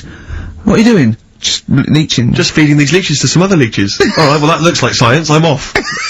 Well, that's what they- Here's another £1 million for next year. Yeah. Bye! Yeah. That's how they work, though, isn't it? A lot Yeah, of these that's scientists. exactly how they No, work, I'm that's just it. saying they're getting away with murder. Go on. Well, just the way they do sort of spend loads And of you time. can't say anything in front of him, because everything's got a point with him. You can't have a conversation with Carl, because he always sort of puts in a curveball. You tell him something, and the question comes back that you never could have expected. When I told him that story about the monkey who'd run away because he had an argument with his father, he said, what was it about? No one in the world thinks that. No one in the world would ask that question. The leech thing. Do you know how you said, show the leech the way to its better food, whatever it's eating or whatever, Yeah. in the maze, right? Yeah. It makes its way, Yeah. right? It eats the cheese or whatever. Right? Blood. Right? And then you give it, Everything's a cartoon with Carl as well, isn't it? Everything is a cartoon. It's a leech with a little hat and a little baby bell at one end. but what happens if you got another one and Yeah. move the bit of blood, Yeah. right? So, feed those two leeches to one, then what, so is it gonna get confused, or, do you know what I mean? Which way will it go? If it's eaten two leeches Yeah. that have done two different ways, Yeah. is it sort of stressed out? I don't know. It probably knows both routes. It probably goes, well, there's one over here. Oh, there's one over here as well. I'm happy. I've had two for the price of one. Right, and okay. I'm full of leeches. Then what's the best that can happen for, like... What are you talking about? What do you want out Because of me? I'm just saying, if by doing that, they can go, right, we can do this, we're humans. I'd go, Oh, what do you mean? What do you mean in the name of Christ? do it with What do you humans. mean? all I'm saying is, what's the point in doing it? What do you mean?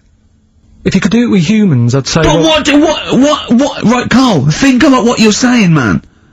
Yeah, I'm saying... If you could do it with humans, do what with humans? Say if Einstein, right, didn't do all that maths that he did, right? Say if he got to E equals and then he died. Squash his brain, give it to someone else, say, right, eat that, and they go, right, it's E equals MC squared, isn't it? What I'm saying is... But they wouldn't, they'd go E equals, wouldn't they? If it was chemical memory, they'd go, E equals, yeah, same as Einstein said. Yeah, I just ate his brain. What am I saying? What have you made? Carl, think what you're saying. It's unbelievable. The thing is, right, you are what a scientist does. You just keep saying why, and what, and why, and what. But nothing's ever enough for you. Which is good. It's nice to have an insatiable... I get annoyed with all the amount of time and effort that's put into stuff that's useless. What's the next stage to squashing that leech? If it's not going anywhere, forget it, work on something else. It's the same way in some science magazine I was reading about, is there anything smaller than a quantum electron or something? Yeah. It's like, if it's not getting in the way, don't worry about it. Why are they worrying about things we can't see? If you blended up Carl's brain and fed it to someone, would it make any difference? No, they wouldn't even notice, would they? You fed it to a leech, the leech would go, I don't know what I was doing, I don't know what... Where was I going? I'm even more confused. I don't know. Talking of leeches, did you see the dregs that they put into Big Brother last night? I've not been watching it. It's bad enough anyway, it's a house full of people you wouldn't cross the road to save, right? Yeah. But there's they've put in 3 more to spice it up a little bit. They've put in a low esteem model. Sure. Right? They've put in Mr. Bean, who is the whitest man I've ever seen. I mean, it's like a new race. Yeah. He's nearly see-through. And this thing that looks like Matt Lucas in a bikini. Wow. Unbelievable. The fat things on her back, I thought she was coming towards me. Really? It was unbelievable. And the first thing she said, she went in, she looked in the mirror, adjusted herself and went, "Oh, me minge!" That's the level, Do these people have relatives? Is there anyone in the world who knows them, claims to be a friend of theirs? Families. Do they have family there, or the family just, have they just moved away? No, their family are probably quite proud of them, because they're on the telly. It's probably like, saw your daughter last night saying, "Oh, me minge" on the telly. Yes, she was on the telly, wasn't she? Yes, she was on the telly. What about the bit about "Oh, me minge"? She got one out immediately, went, got it out, lobbed it out. It's unbelievable. It looks like an experiment. I can't watch it anymore. It's just too much now. Because I can't relate to those people in the first series. I always remember it seemed like a genuine social experiment. Yeah, exactly. There was intrigue, there was drama. Yeah. It was genuinely great hypnotic television. Now it's like putting ants in a jar and shaking it. I don't know but even now, I couldn't watch that once a night, every week. No, I know. It's just... It is unbelievable that what people are willing to do now on the title, because they've just put in people. It's unbelievable. It really is. You don't care about anyone.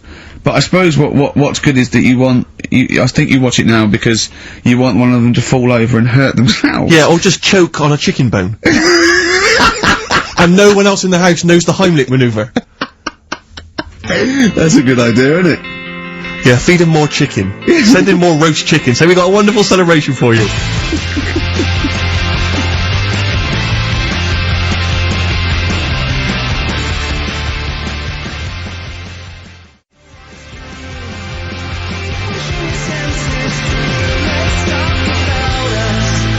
Pushing the Senses by Feeder on XFM. Ricky Gervais, Steve Merchant, Karl Pilkington. Alright, how you doing, Karl? I'm alright, yeah. Another holiday? Well, it wasn't holiday. It wasn't holiday. Well, it was. You had 5 days off work. Why isn't it holiday? You had 5 days not working for a living. You know how many days holiday gets a year now? 29. Oh, that's more than teachers, isn't it? It makes me sick. It makes me sick. Well, I know the kind of hours you work, Rick. It's mad. I mean, if you're not in work by midday, you're furious. No, but I mean, I'm always... 29's normal. For the normal working person. Yeah, but, you know... And anyway, it wasn't a proper holiday. I went to see my mum and dad. It's nice to see them and everything, but it's not holiday, is it? Why? It's not going away. It's not getting on a plane, is it? Going away. Oh, is that definitely a holiday? What happened before 1950? I don't know. People used to go... Yeah, exactly. People used to go to Blackpool or Brighton. That was holiday.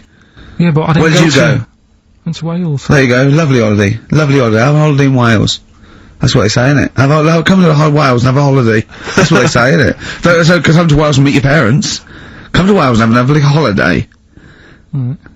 Well, anyway, it was good and that. It's always good to see him. Yeah.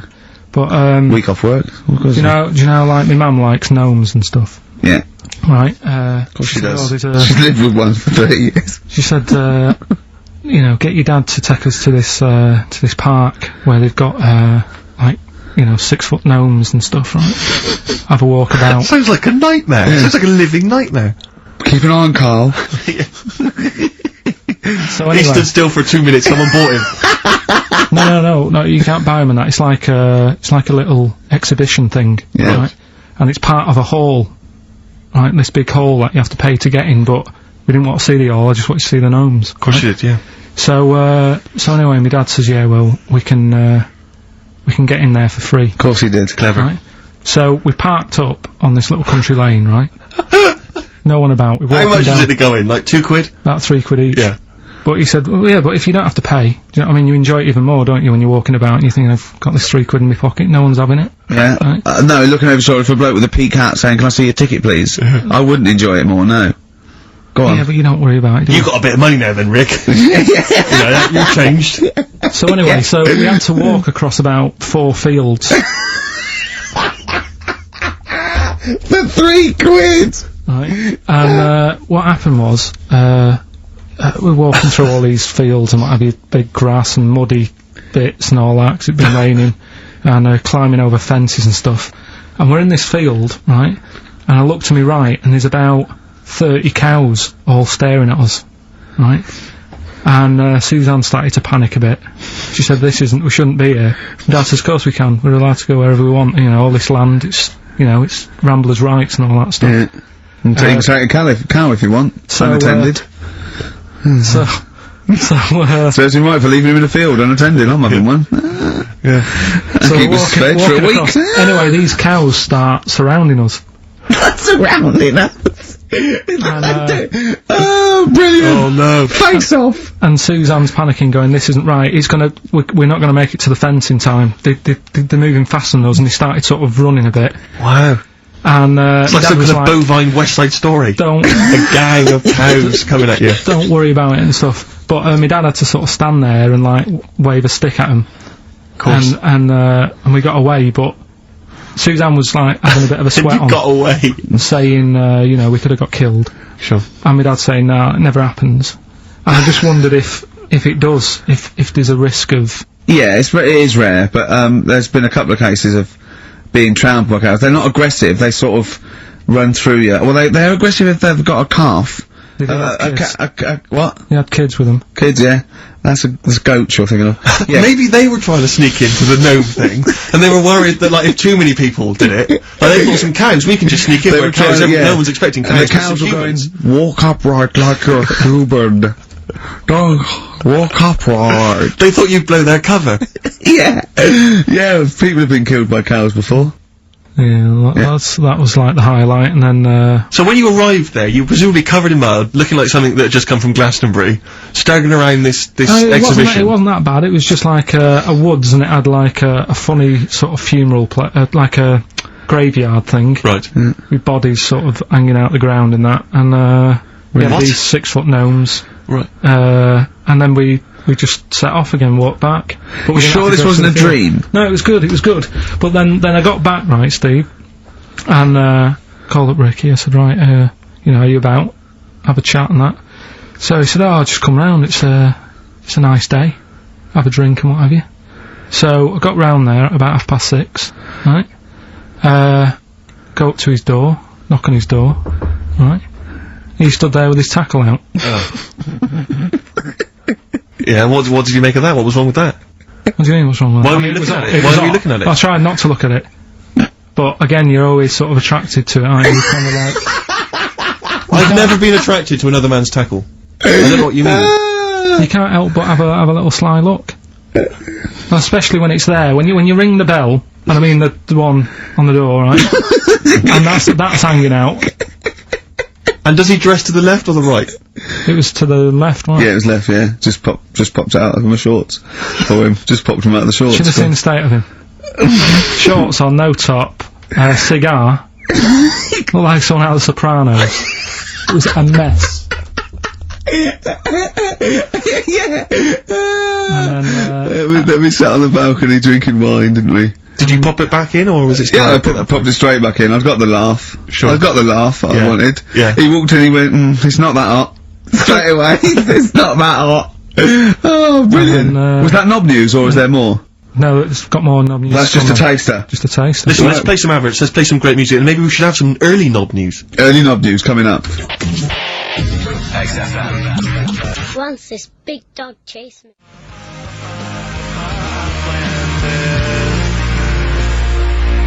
Landed by Ben Folds on XFM.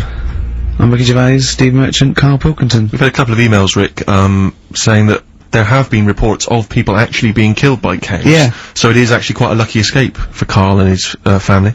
The worrying thing about that is it's tragic, and anyone dying unexpectedly, it's terrible. But what makes it worse is when it's something like being killed by cows, because there's a slight, a slight humour aspect. Yeah. How were you killed by a cow? Yeah. You know, like for example, if you were killed by a falling safe, Yeah. the vicar might laugh. Yes. That's my worry. Yeah. Well, I read a story in the paper of a man who fell out of a window and died. He fell out of he was like a third-story window and he fell out. But it was slightly amusing because at the time he was mooning. I know. For a laugh, he was mooning someone and he fell out. I know. So when he fell, like, even though it was tragic, he obviously had his trousers around his ankles and his arse out. I know, the thing, there was a kid who died, got hit by a truck mooning. But you know, the worst thing about that is, it's not funny enough to be killed for. No. Mooning isn't funny enough. No, it's just not a good enough gag. Do you know what I mean? It's a witless sort of thing to do, and then to be killed for it. If you'd just done a 2-hour impromptu Eddie Izzard style, routine, and then you got tragically killed, that would sort of make sense. But doing something that's mooning, it's almost karmic, because it's such a bad joke. Yeah, it's like in some weird universal karmic way. It's like, if you hadn't been mooning, maybe you wouldn't have got killed. I know. If you hadn't done such a lame joke, maybe you'd be okay. Yeah, but that's it. But there's lots, you don't want to be walking along, you don't want to be walking through the garden and stand on a rake, and it flips up. And it hits you so hard. And it's like a boing noise as it hits and it hits you so hard that it kills you. It kills you, yeah. Or you fall out of a window and a cactus goes up your bum. I know, you're killed by a cactus up the arse. I know. Or you're at a concert and a fat woman stage dives. Yeah. And she just squashes you. How did he die? He was squashed by a big hefty... Mama Cass just jumped on him. Just big fat woman squashed him to death. Yeah. Tell you what. Yeah. Tell you what though. Right, talking of fat women. Go on. I'm not having a go, but did you see Michelle McManus on, Oh, man alive. Yeah. You are what you eat. What is she eating? Girls allowed. It was unbelievable. No, but to be fair, she did you see her in her bikini one? Yeah, well, yes, but she was always a little bit... Yeah, but what do you mean a little bit? Well, no, she eats too much, right? But what I did like about it was that she had a go, she did lose her... hard and that, yeah. Huh? I quite liked her at the end of it, really. Yeah, she's not an unpleasant woman, she's a lovely woman, but I mean, like I said before, there was that interview in the Heat magazine where she, I tend to eat 11 packets of Doritos a night. Yeah. 11 I mean... Yeah. Come on, Michelle. That's too much, isn't it? Unless you're trying to win some kind of competition, like trying to find some kind of, a golden ticket in one of the packets. There's no excuse. What could you possibly be trying to win to eat those every day? But it's not, it wasn't her who annoys me, it's that doctor in it, that woman, she does me head in. Yeah. I can't be doing with her the way, well, she's not actually officially a doctor, is she? No, and her bedside manner's not very good either. No, it's like the fear tactic that I think you want a little bit of... And what does she look like? I mean, she doesn't look like the sort of peak of health. She's got that weird sort of witch-like crone face. It can't be good for you hanging about all that poo all the time. She's always delving into that every day. I used to be told, don't mess about with dog poo because it can make you go blind. Yeah. She's constantly at it. Yeah, I know, yeah. Rubbishing through it. And it annoys me the way it's like, well, let's have a look at your poo, let's see if you're eating the wrong types of food. The person's about 33 stone. Yeah. It's obvious. Yeah. Do you know what I mean? Yeah. Don't need to look at that. It just and I'll tell you the thing that, I've never had it done anyway, right? But the colonic thing. Did Michelle have that? I didn't see it. Yeah, she had that done. And they show on it, she sat there sort of lying down. She's like, oh. But I don't understand why people have that done anyway, unless you are sort of bunged up. Yeah, or you've got a cactus up there. Yeah. But the other thing is like the way, Like it's a clear tube. Why do you need to... You know what I mean? Why do you need to see what's whizzing past? You know what I mean? Yeah. Like some sort of generation game. You've got to remember what's going past. Everything, then you win a prize. Why can't they just look at it in the bucket after and go, right, yeah. Well, why look at it at all? Why do you need to look at it? Well, it's... Out of interest, isn't it? See what's come out, I don't know. So yeah, that's where that went. Oh, that's why I've been looking for that. Remote control. How does it work? I don't want to go into graphic detail, but they just send water up there, don't they? No, caffeine. Caffeine? Yeah, so it's like it's like a gallon of coffee. Wow. That goes up there, and it wants to come out immediately, obviously. And then it percolates. But when did that happen? How did someone sort of go, tell you what you want to do? I think it was first invented on distraction. To win a car. I don't know, do I? I suppose they thought there's stuff up there that's not coming out. It's for, they find things up there. Though, isn't it? They did that thing that they find things up there that they swallow when they were 5 and that, don't they? Lego bricks and stuff. Exactly, yeah, marbles. But I mean, meats and things can stay in there for, it gets caught in a little recess in your 30-foot of tubing. And, it doesn't come out. Talking of meats, I saw an advert on the way in today. Question to both of you. Who eats pepperami? I don't know. Have you ever eaten a pepperami? It's disgusting. I've never seen anyone eating a pepperami, buying one. I've never heard anyone say, delicious pepperami earlier. I don't associate it with anyone. I've never seen anyone eat When one. you think what is it, just sort of like, curdled, salty, it's sort of like, do you want to try a big long blood bogey? Yeah. I won't, no, it lasts forever. Oh, that's scary then. Yeah. You just keep it. It's like keep it under your couch. It'll be just as nice in a year's time. It does look like something you'd find down the back of the oven when you were cleaning out. One of those Gordon Ramsay documentaries. Yeah. Yeah, exactly. But, because I always associate, it's pepperami's, and it's the, those nutrition drinks, which are like it looks like a dog food tin. I think it's just called something like nutrition or Nutri drink or something. Oh, yeah. And you always see some empty ones on a brick wall near a council estate. Oh, right. Which I think the only people who eat them are homeless people. Oh, really? I thought you were going to say it's bodybuilders. No, it's because you buy these, you can see them in regular newsagents. It's not a bodybuilding I don't believe a homeless who's just got a quid because who runs in and buys an isotonic Nutri No, but drink. it's not isotonic. No, I think it's basically if you don't want to eat a meal because you're too high on smack, it'll give you as much as you can possibly need just to keep you alive until your next hit. And tell me, Steve, doesn't Special Brew do that? Or am I barking up the wrong tree with that? I don't know. Because they seem to be getting a lot of nutrition from Special Brew. The people who make Special Brew now, they've just resigned to the fact that it's only homeless people who are drinking it. It's like, well, we may as well just market it chiefly at them. What's the advertising? Takes the edge off when you can't find smack. Yeah. Yeah. Are you trying to sleep on Tottenham Court Road? Oh, God!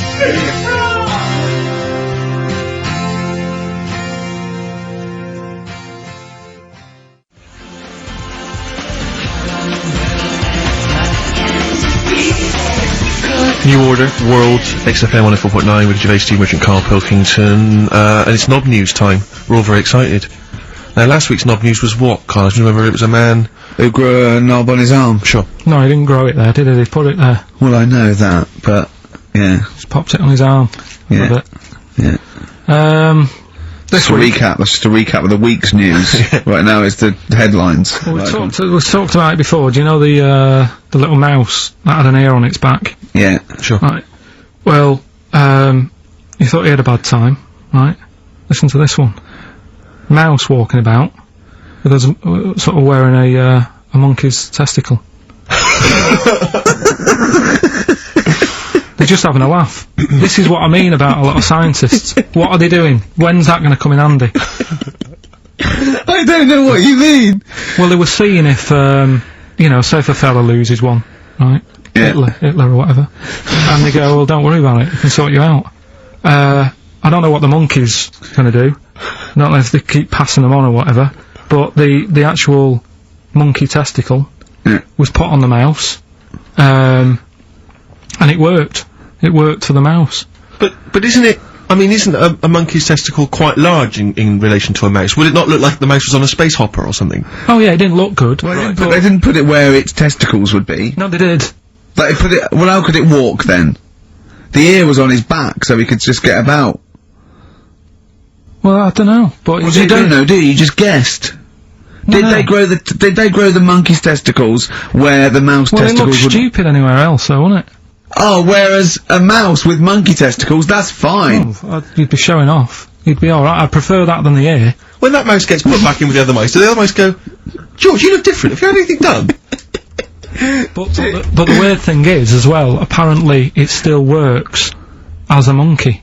What? So, like, what are you talking about?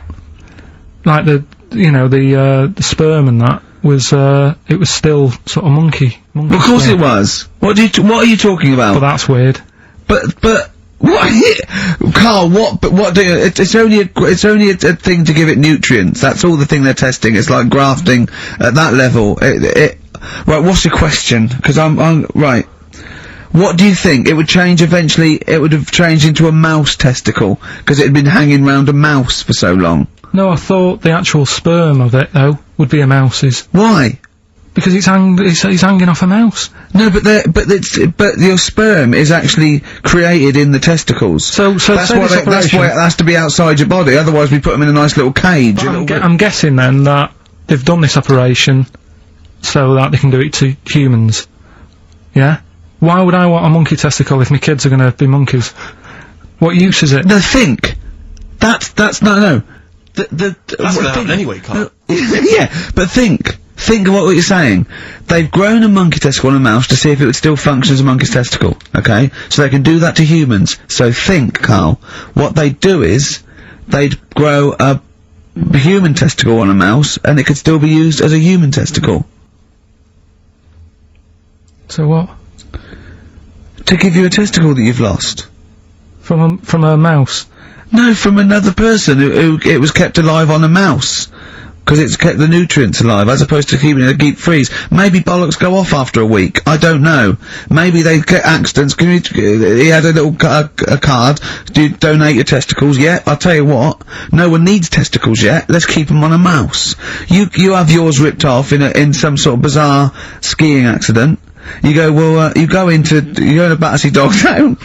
You pick the ones you want. They can grow them on anything. They can grow them on a Dachshund. Bulldogs are growing them usually that's where you see a bulldog. Usually that's waiting for an operate. What don't you understand, Carl? Hang on a minute, I thought this was knob news, not testicle time. I don't understand what this testicle time's not for another 10 minutes. Yeah. No, it's all sort of linked and that, though, isn't it?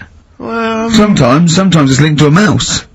But what do you think about, like, I don't know, testing stuff out like that? Is it worth it? Could you not just go straight from... But listen, Carl, I'm getting this information from you. No, if this was on Question Time and someone said there were, Dimbleby and Paxman or whoever said it, I'd think about it as a moral dilemma. You've just said you saw a mouse with a monkey testicle. What do you think of that? I don't think anything of it. I don't think anything of it is the answer, Carl, because I can't trust the info. I cannot trust anything that comes out of your mouth. Well, it's true, but it's just all this, it's the same thing, innit? It's the leeches in a blender, it's the fella looking at an electron. Yeah. It's the mouse with an ear on its back. Yeah. I don't know what the point is. But you don't read on. Because I've seen you read somewhere, and you go, and look at that, man survives on eating knee. And I go, what else? You go, I didn't read on. I didn't read on. You look at the mouse with the ear on the back, and you just think, that must be murder at a concert. You don't think. You don't think. No, I just think, is it worth sort of wasting You think he swallowed someone's ear? He gnawed it away and swallowed it, and it's just in his system? Yeah. No, I just get a bit sad about the mice and I agree. I mean, that is sad, yeah. Of course, anything like that is awful. But saying that, I remember ages ago, they have a load of people on Oxford Street. Don't know if you've seen them, where they get you to sign stuff. Yeah. And the woman got annoyed with me, right, because she was saying about, drugs with animals, testing them out and stuff like that, which is bad. And I was saying, yeah, it's really bad, and I was looking at the pictures and that. But I said, what would happen, if like, the drugs, aspirin, and the monkey's got headache, is it such a bad thing? She got annoyed, didn't want to listen anymore. It's a good point, though, isn't it? At what point is it cruel to test stuff out and things? Yeah. Give it some Nurofen. It's happy. Yeah, well, I bet that mouse had, headache. Because everything must have been loud. The other mice squeaking must have done its head in. Yeah. Oh, that would give him a Turn that Nurofen. radio down. Give him a Nurofen, please. But listen, are we going to get Rockbusters out of the way quickly? Go on then, Let's do quickly. it. Might Give as us well a do clue. it. It's not going to take long, is it? Go on. Right then. So, 3 clues and that. Yeah. Initials of a band and artist. Yeah. You can win some stuff. Steve can go through the... Ladder 49 better be in there. Oh, let me check. Just quickly, It's ladder 49. You get on with those clues and I'll tell you what's happening. And this is the last time. The winner of this. No, we'll do it again next week. Oh, is it? And then there'll be 6 people, and we just draw someone out of a hat to win the signed Homer, the Nigel Tufnell, and the Us as Flanimals. Right, you ready But then? they've got great prizes. They've got Alias. They've got They've got Alias, they've got The Aviator, a Batman cartoon series, M. Night Shyamalan's The Village, atrocious film, and Ladder 49, there it is. Brilliant. It's in there. Joaquin Phoenix, John Travolta. Their greatest challenge lies in rescuing one of their own. brilliant. Go on then, Carl. Right, the first one then. When I'm ill, I throw up horse food. When I'm ill, I throw up horse food. How can that work? What's going on there? The initials there. I-H. Right? It's a band or an artist or a singer. Something like that. I-H. They're the initials. The clue. I've got it. When I'm ill, I throw up horse food. Right? I've got it. Right then. Well, don't say anything. Works, doesn't it? No.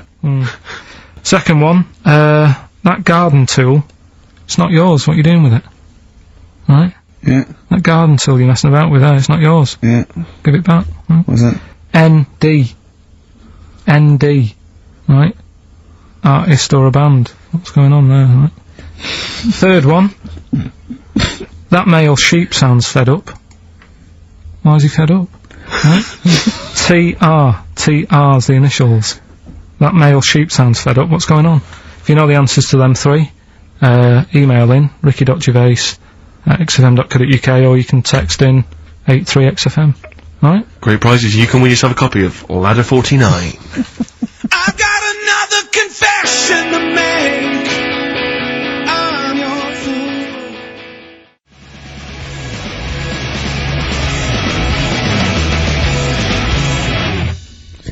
Foo Fighters.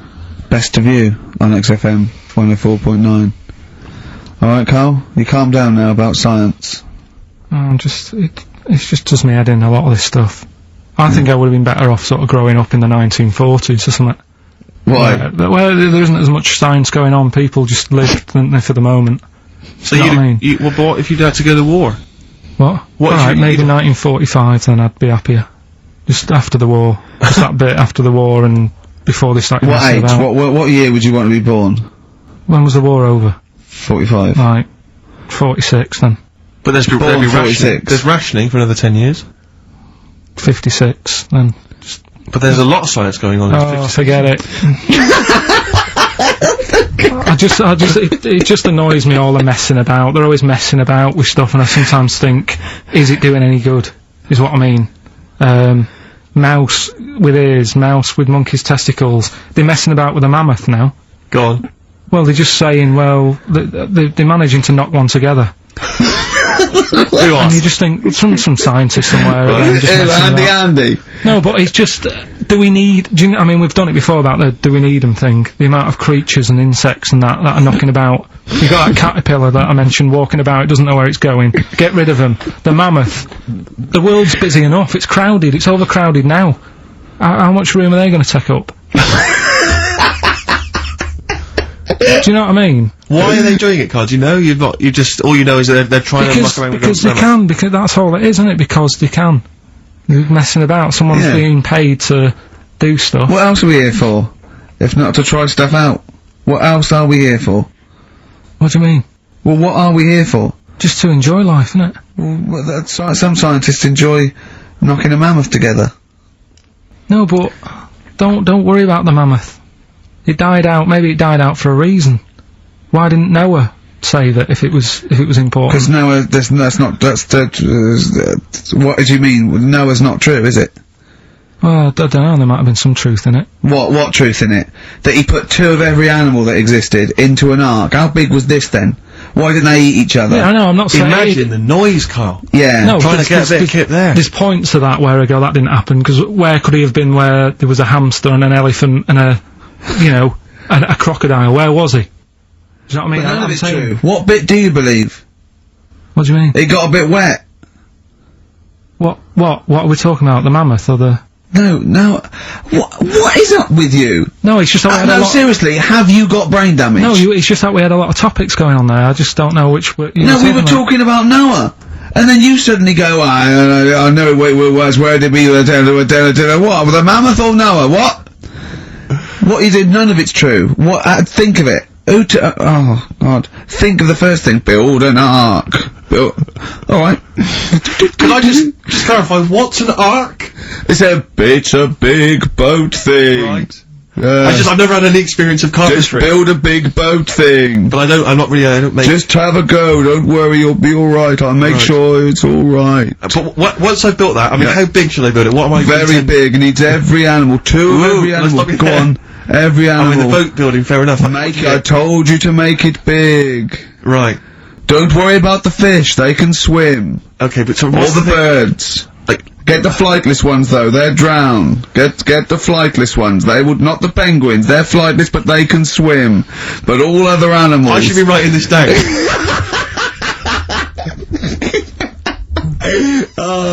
Why, I mean, wouldn't you have took that opportunity to go, right, you know, forget the, you know, whatever. Mind you, the jellyfish didn't need to get in it, did it? But there's other animals where you can We go, don't need to be here. No. Because Karl is actually having a little argument with his own head. It's like, you remember that comic strip, The Numbskulls? Yeah. Where there's loads of people in there doing different stuff, that he can hear them. Yeah. And sometimes his own mind puts him off. Yeah. Like just then, he has an argument with himself and it puts him off. Right, what's your question? I'm just saying, don't mess about with a mammoth. Whoa! Good, Okay. well, what a platform, it's good. You know, we've got a radio show, got our own radio show. People are spending money to advertise it, people are actually bothering to listen, and the words of wisdom coming out of your mouth is don't mess around with a mammoth. Brilliant. Great. No, but just going back to You like, sound just like Bob Geldof. I can't be bothered with this. He's trying to say... What can't you bother with? Just because I think I've got a good point. What? Don't mess around with a mammoth. That's not anything. the point. Don't put your daughter on the stage, Missing Roy. What are you talking about? It's just that I think there's too many animals knocking about. I mean, I know you love your cat and what have you. Waste of time though. What do they do? Well, they frighten you. Well, yours is mental though, isn't it? He's sitting there, and the cat right behind him, I think nearly shut himself. Well, your cat is crazy. It does go for it loves, because it's got claws, big old claws. Of course they have, it's a cat! Yeah, but most cats don't come leaping at your ghoulies every time you sit down with a lovely warm hot cup of tea. Aren't they pointless though, Steve? Well, I've always had a problem with pets generally, the idea of But pets. cats the most. I was saying to Ricky about, I don't know why, out of all the animals that Dick Whittington could have took with him on his journey. Again! Forget the cat. Forget it. Okay, you've got to walk to London because the streets are paved with gold. You can take any animal, what do you take? It wouldn't be a cat, because it would keep wandering off, you do double the distance. Trying to get it back. Come here, they don't listen to you. I can't be dealing with them. I agree that you don't get enough affection back from a cat. A dog, it loves you, it can't get enough of you. But cats, they're very snooty. Well, they're cool, aren't they, cats? They're cool, independent. I like dogs as well, I like all animals. What would you take with you? What, if I was Dick Whittington? Yeah. And where's he walking from? Like, I don't know, wasn't it Bristol to London or something? I don't know. Again, it's a bit hazy. This isn't well documented. But couldn't he, I mean, why is he taking a pet and not a mate who... I'm not interested, forget it. I try and learn and you don't help.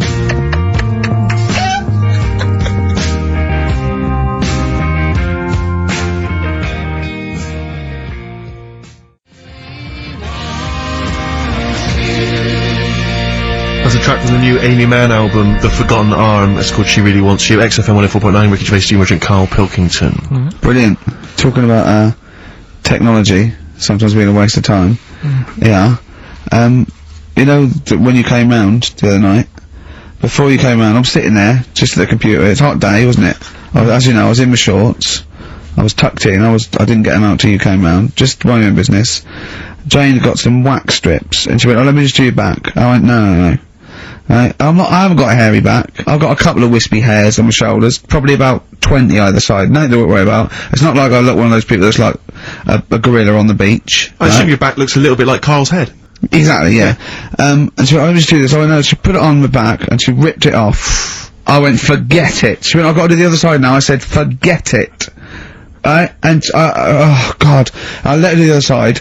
It's ridiculous. It's so painful. And I've hardly got any hairs on the back, right? So, it made me think of something that I'd heard about. There's a thing that you can do, and I don't know why, for people with really hairy backs, and people who are hairy all over, okay, called back, crack, and sack. They do your back, and there's, you know, there's some people that do look like little monkeys. Yeah, right? Yeah. They do your back, they do your arse crack, and they do your balls. Oh. In that order. Again, always a question that doesn't matter. No, it does, because what I'm saying is it done from the top all the way down? It's not done in one! What do you think? This is huge 30-foot Band-Aid type thing that you're wrapped in and then pulled. It's done a little bit at a time, isn't it? Right, well, again, it still matters which order. Because if it hurts your back, it's definitely going to hurt the sack. That's what I'm saying. I think... What is it called? Back... Crack and sack. Or sack, crack and back? No, it's called back, crack... I don't know. It's probably a marketing person said we've got to do it in order. You could probably choose which order you want them in, Carl. It's back, crack and sack. It should be sack. Sack, crack, back. Definitely. It should be sold like that. Why? Because like I say, if you're lying there, look, you've had half of your back done. If you went, oh, forget it, right, there is no way you're gonna have the sack done. Is it? No. I'm sorry, I wouldn't have the crack and sack done anyway. I don't know why people I'm not doing gonna have a back done, it doesn't need doing. Where are people going where they've got to worry about the condition of the sack? At what event do you go to and you go, well, I've got to look sharp. I've got to look the part today. I don't know. Having the sack done. Nudists? No, because they're about being natural and that, isn't it? Normally they are airy, like that woman on holiday. Yeah, the women are, the men aren't. I don't know. Yeah, they all are sort of pretty airy. They believe in just leaving the body as it is. I think little gay fellas like love it, don't they? Why are you looking at me? I don't know. I don't know. You're a little gay fella, and you've had it done. Yeah, just text in. What's the text thing? 83 XFM. Just text in. You know, tell us what. I don't know. Is there any information that we're missing? Is it painful? I assume so. Of course it is. Why did you get it done? That's the question. Why did you get it done? Yeah. Why is it important to have a hairless arse?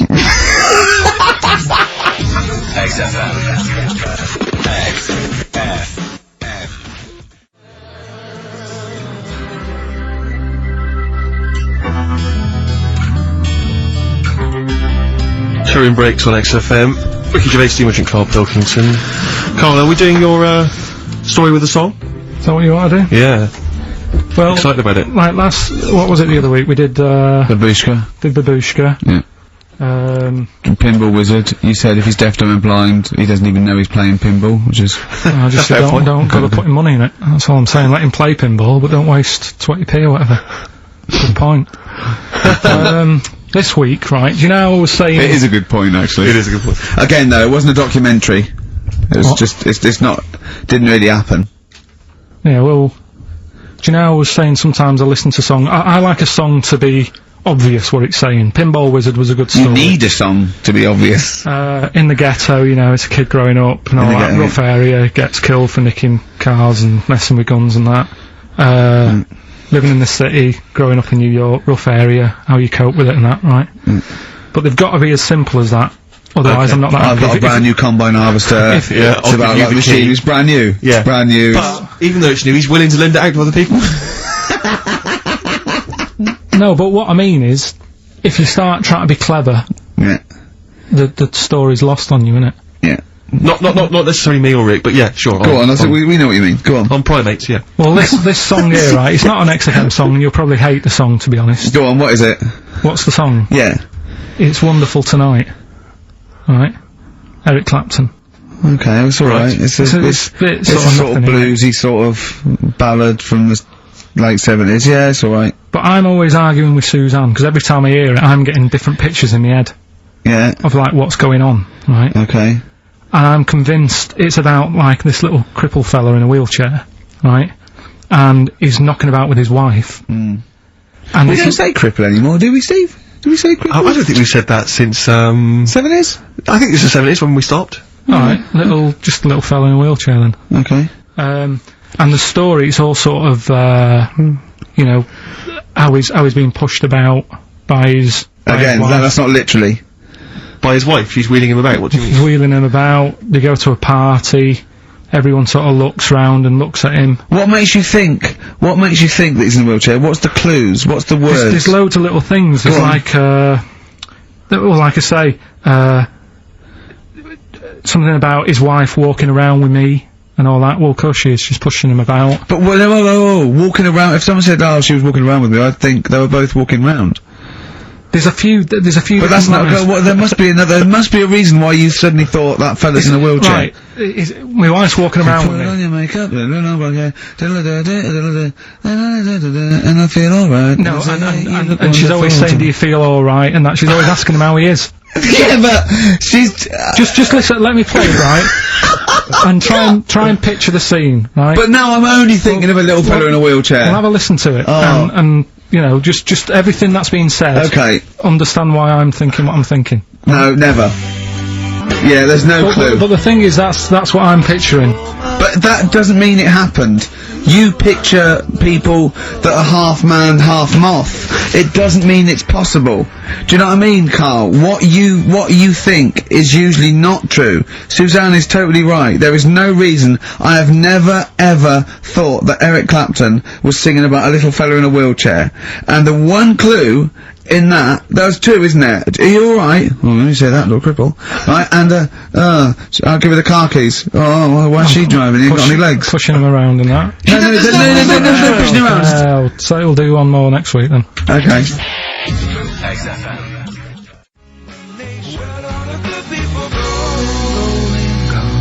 Jack Johnson on XFM. Carl. Right. Yeah, we were talking briefly earlier about something that you'd been reading. Well, it's just that you're always having a go at me, saying, you know, you're never happy. True. You know, what cheers you up? What's the best thing that can happen for you and stuff like that, right? Sorry, I have never said to you what's the best thing that can happen for you. No, but I'm like trying to encourage you. Steve's, and you have a bit. I've started reading more and doing more science stuff, even though some of it does me head in, like I say. Knowledge is almost annoying. Right, knowing about that mammoth is Think annoying. about being a quote. Yeah. Think that if I have seen furthers clustered on the shoulder of giants, we will fight them on the beaches. E = MC squared. Knowledge is annoying. Yeah. That's an amazing one. Karl Pilkington, 2005. No, but it can get you down, can't it?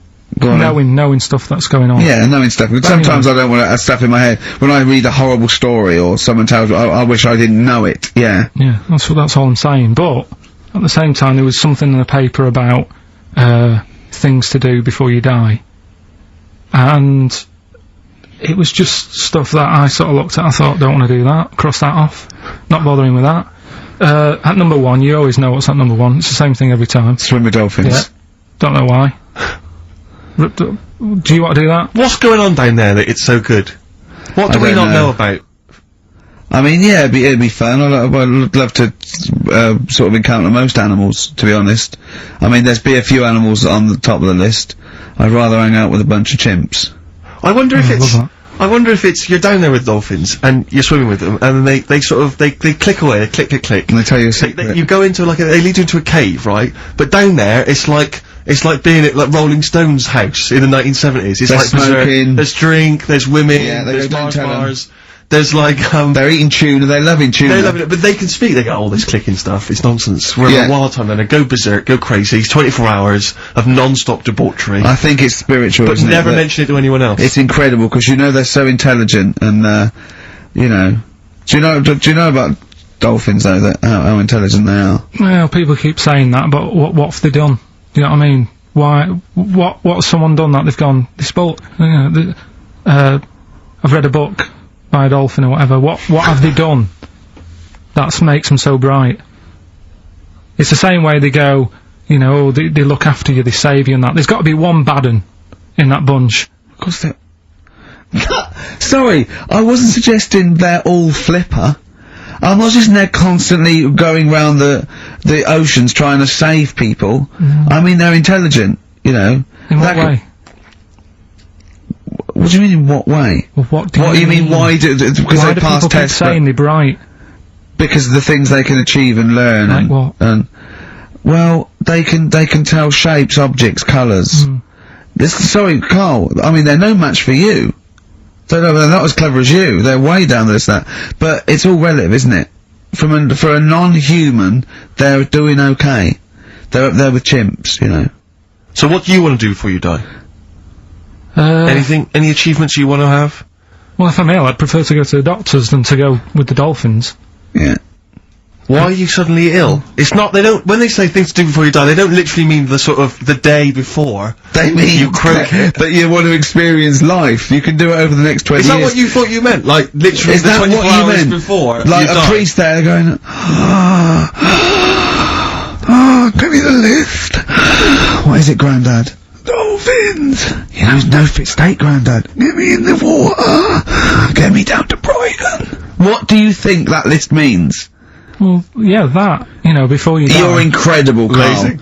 You're all this time. Things to do before you die. That's why he doesn't want to do any of them. Didn't you think it was a bit extraordinary that you So had to what try you- and swim with dolphins and visit Disneyland Well, and climb Mount Kilimanjaro That's why I all in was the same saying to you, afternoon? That's why I said to you, I would be in no mood for a dip. That's incredible! Always a new twist on things. Always a new twist on things. But you say about travelling and that, you like travelling and stuff, but why? Because I've seen and experienced extraordinary things. You know, I went to Kenya once. I met a man who was a vigilante. He was cleaning up his neighbourhood because the police were too corrupt to do it. Carried a sword, and you know, he was extraordinary. He'd been attacked, but he didn't care. He fought them off. He was trying in this little slum area to try and instill some law and order. He had to arrest his brother-in-law once. It was a fascinating story, and he was an extraordinary man. I went to Manchester and I saw two lads with big heads and webbed feet looking at a house. There was a horse in the living room. I mean, That's living. Leave it then. Listen, I didn't realise it's like 7 minutes to, right? well, come on then. Well, let's do Rockbusters on Yeah, do Rockbusters, and you got Monkey News. Well, we'll see if we've got time. No, we got to do Monkey Right, News. listen though, Justin, if he's out in the office. Oh, look, just quick, do the Right, listen, Rockbusters right. answers then. Have you got a winner? No, I don't even know the answers. We'll do I? pick one. Alright then, the first one. right. I just got Chaos. the plastic cup. Right, the first one was, when I'm ill, Yeah, I throw up horse food. Right? Yeah. That's the clue. The initials were IH. I got this one. And that I must was, say, too. that was I sick haze, because when you're ill, you're sick. What do horses eat? They eat hay. I sick haze. I sick haze is the answer. You got that. Second one, that garden tool. That garden tool you've got, it's not yours. What you doing with it? Right? ND. That was different. That was what's a garden tool? A rake. Right? If it's not yours, what have you done? You've nicked it. You've nicked Drake. You've nicked that rake. Nick Drake. Nick Rake. Right? So that's ND. So you got that. I don't know where That's to start. fine. No, that's fine. That's fine. The third one, that male sheep sounds well fed up. Go on. What's up with it? That was TR. That was that ram. It's a ram. That's a male sheep. It's fed up. It's moaning. Ramones. The Ramones.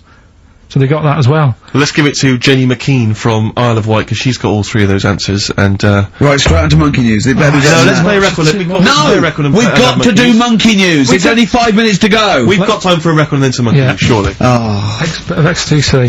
Oh.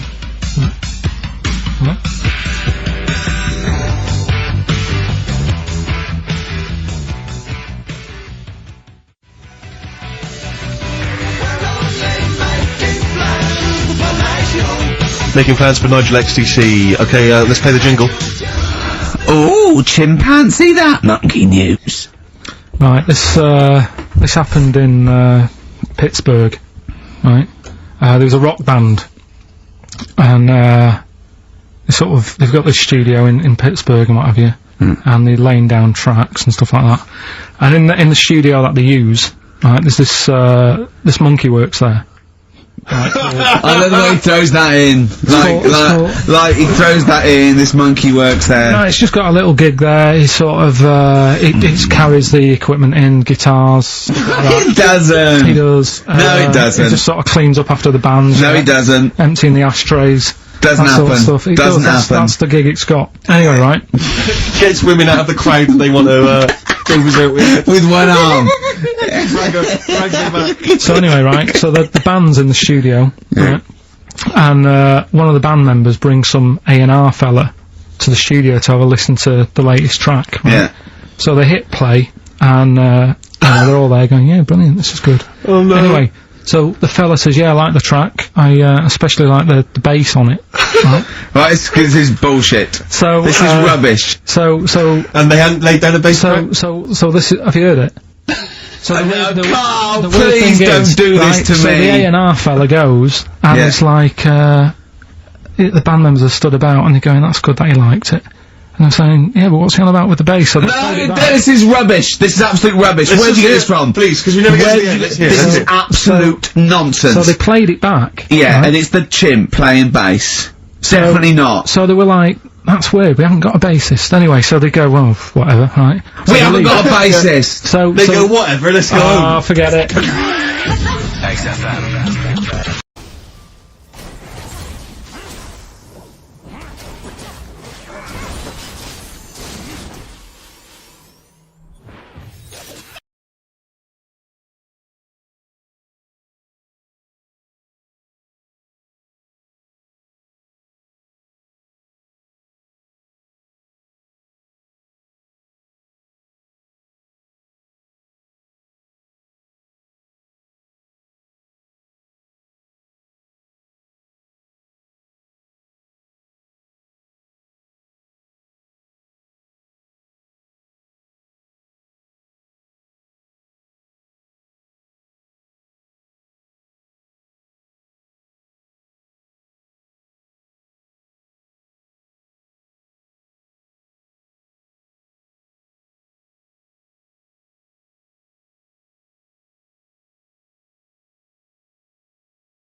Fortune Faded by, Red Hot Chili Peppers on XFM 104.9 with Ricky Gervais, Stephen Merchant and Karl Pilkington for the last time. Yes, we've said that before, of course. So don't get your hopes up. Yeah, we've had some highs, some lows, some laughs, some tears. Karl, you concentrating? Lots of tears, mainly from the audiences. Yeah. Now, before we get into that, before we get into talking about maybe some of the hijinks we've had, looking back, looking forward as well. Yeah. I came in, Karl was sitting at the desk, he went, alright? I went, alright, yeah. He went, see that Alan Clark diaries? I went, no, I didn't. He went, no, a lot of people talking about it. He went, I've never kept a diary. Keeping a diary will always get you into trouble. And I said, like Anne Frank. What did you say, Karl? The woman in the cupboard? That's what he said. The woman in the cupboard. And I went, save it. Save it. You never speak to Karl off air. Save it all from when we're on the wireless. He went, but what did she do? What did she do except be in a cupboard? What did she have to write about? And I said, well, her thoughts. Do you know Anne Frank? That's all I know about Anne is. There's no point pretending it. Anne! That I know stuff. Yeah. Right, well, tell us everything you know about Anne Frank. She was in a cupboard. Yeah, what else? If she didn't do that, I wouldn't know about her, seriously.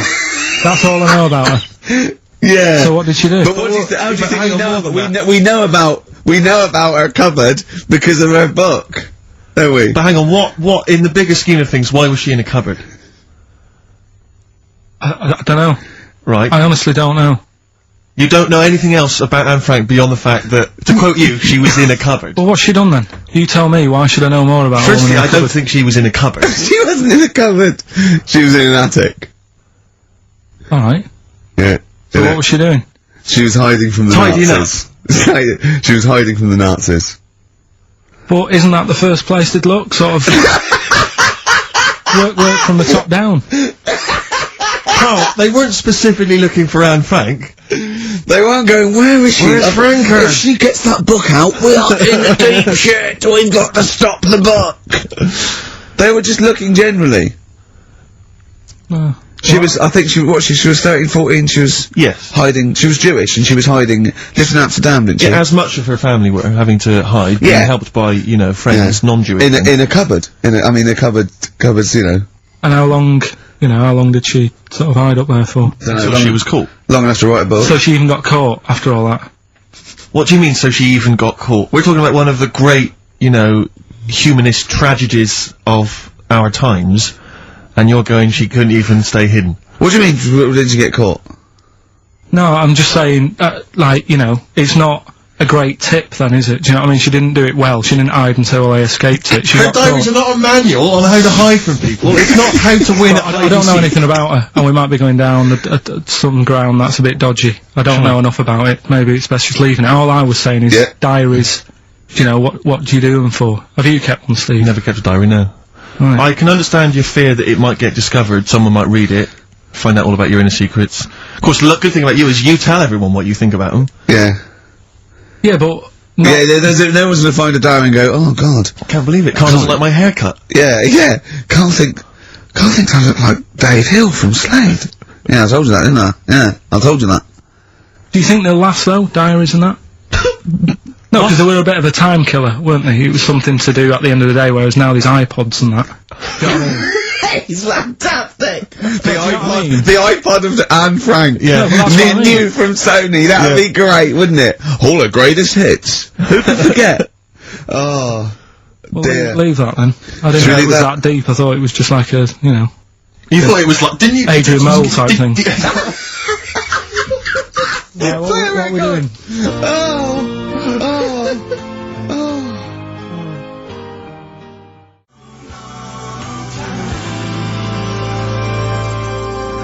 Thorns, from my favourite album of last year, that. And, I can't remember. We'll be doing a bit of that, playing some of our favourite songs. We've, got a couple of requests. Oh, in fact, yeah, one of them a celebrity request, Matt Lucas from, Little Britain, is listening in. Oh, yeah. So, is it your last show? I said, yeah. And I said, do you want me to play a record? And he said, what's your favourite group? Guess Matt Lucas's favourite group. Now remember, him and David are the new darlings of comedy. Yeah. They're cool, they're trendy, everyone loves Little Britain, they're comedy geniuses, they're only gonna get bigger. What's his favourite group of all time? That is tricky. Level 42. No. Carl, have a guess. Well, there's going to be something weird in it if you're saying this. Well, So, how old's the band? they're probably about as old as him. How old's he? No. Oh, Carl, have a guess. ABBA. No, it's, why'd you say ABBA? They're good, aren't they? No, it's the Proclaimers. The Proclaimers? Yeah! Really? Yeah. And I know he's listening, but, you know. There's nothing wrong with the Proclaimers, I just can't imagine anyone getting that excited about them. I bet that's why he likes you. 'Cause you hang out with him, don't you? I do hang out with him. He thinks he's, it's like the closest thing he can, he knows one of the Proclaimers. Wait till he meets my twin brother. Yeah, yeah, he's gonna have a field day, He isn't won't he? believe it. Yeah. So I was honest, I said, I can't play the Proclaimers, but we're playing another. Where did they come? Because I don't really remember the Proclaimers particularly from when I was young. Well, let me give you a little blast. I give a little, but in two-part harmony. Of course. That was the But main they were thing. very popular for a while, weren't they? I think they had, sort of 3 big hits in sort of about 1980. When was it? Yeah. Oh, I forget. 80s. Scottish. They did sing in Scottish accents, which I thought was quite refreshing. They didn't do the fake American thing. No, that was good. Yeah. But again, I just can't imagine sort of being in that. When would I be in the mood to put on a Proclaimers record? When you've run out of Crankies stuff, I I suppose. guess so, yeah. If you played all your Crankies records, there's, and the you know, Muppets album. Yeah, pop on the Proclaimers. Now, we were talking before the break about, Anne Frank in her cupboard. Yes. Yes. Now, I'm still a little bit concerned that Carl's not quite got his head around Anne Frank's diary. Yeah. It's not like a children's book. It's not like The Lion, Anne Frank and the Wardrobe. no. She doesn't go into a fantasy land when she goes into the attic. I'm just glad that old Mother Hubbard didn't help the Nazis. Sure. Because that's the first place she'd look. Yeah. Isn't it? The Nazis go, we've got on with her, but she thinks she knows where she is. Yeah. She'd have gone straight there. I think with Hubbard, it's like, if I just briefly, you mentioned Hubbard. Now Hubbard goes to the cupboard to get, I can't remember exactly. Her poor dog a bone. She goes to get the dog a bone. But when she got there, the cupboard was bare. The poor dog had none. Is there more to that than because that's all I remember. Is there further verses? Does she finally get a bone? Does she go on an adventure? Oh, what, you mean the second verse is, then she looked in the fridge and realised that's where she kept the bones, and so the dog was laughing. Exactly. No, there isn't another verse. That's all of it. I think so. Oh, but they went to the cupboard to get a bone. When she got there, the cupboard was bare, and so the poor dog had none. No, I think that's the end of it. I think it's a moral. I think it's a moral that, what's the moral? Well, if you got a dog, keep some bones in the cupboard. Right. Because I always, even as a kid, I remember thinking that it's quite a tragic sort of picture they paint. I imagine maybe she's lost her... It's short, isn't it? It is short. It's over, isn't it? That's amazing. But I always wondered whether perhaps she's had a nervous breakdown. Maybe her husband's died recently. She's just not got any food. She doesn't know. She doesn't really know what's going on. The dog's, yapping away. Eventually, she kind of wakes out of this kind of depressed stupor. She goes to the cupboard. There's nothing there. It's just a really depressing, morbid sort of tale. I don't know if maybe it's originated from something in history. I know that Jack and Jill went up the hill and they fell down again. That's a story about illicit lovers. That was apparently based on that. And obviously, Ring a Ring of Roses. It dates Plague. back to plague times. So I don't know about Hubbard. Humpty Dumpty, not so sure about this. Well, this is something I remember as a kid thinking, at what point was it decided that Humpty Dumpty was a giant Eggman? I don't know. Because there's nothing in the actual rhyme. There's no actually, it's not Humpty Dumpty, it's not, the Eggman's animal. I don't know. My concern is more, his parents were a little bit cruel, because if you are the Dumpties, I'll say sorry, don't call your firstborn Humpty. Yeah. Because straight away, it's going to be embarrassing for him at school, isn't it? I don't know when I'm just saying, I'm trying to go all the together.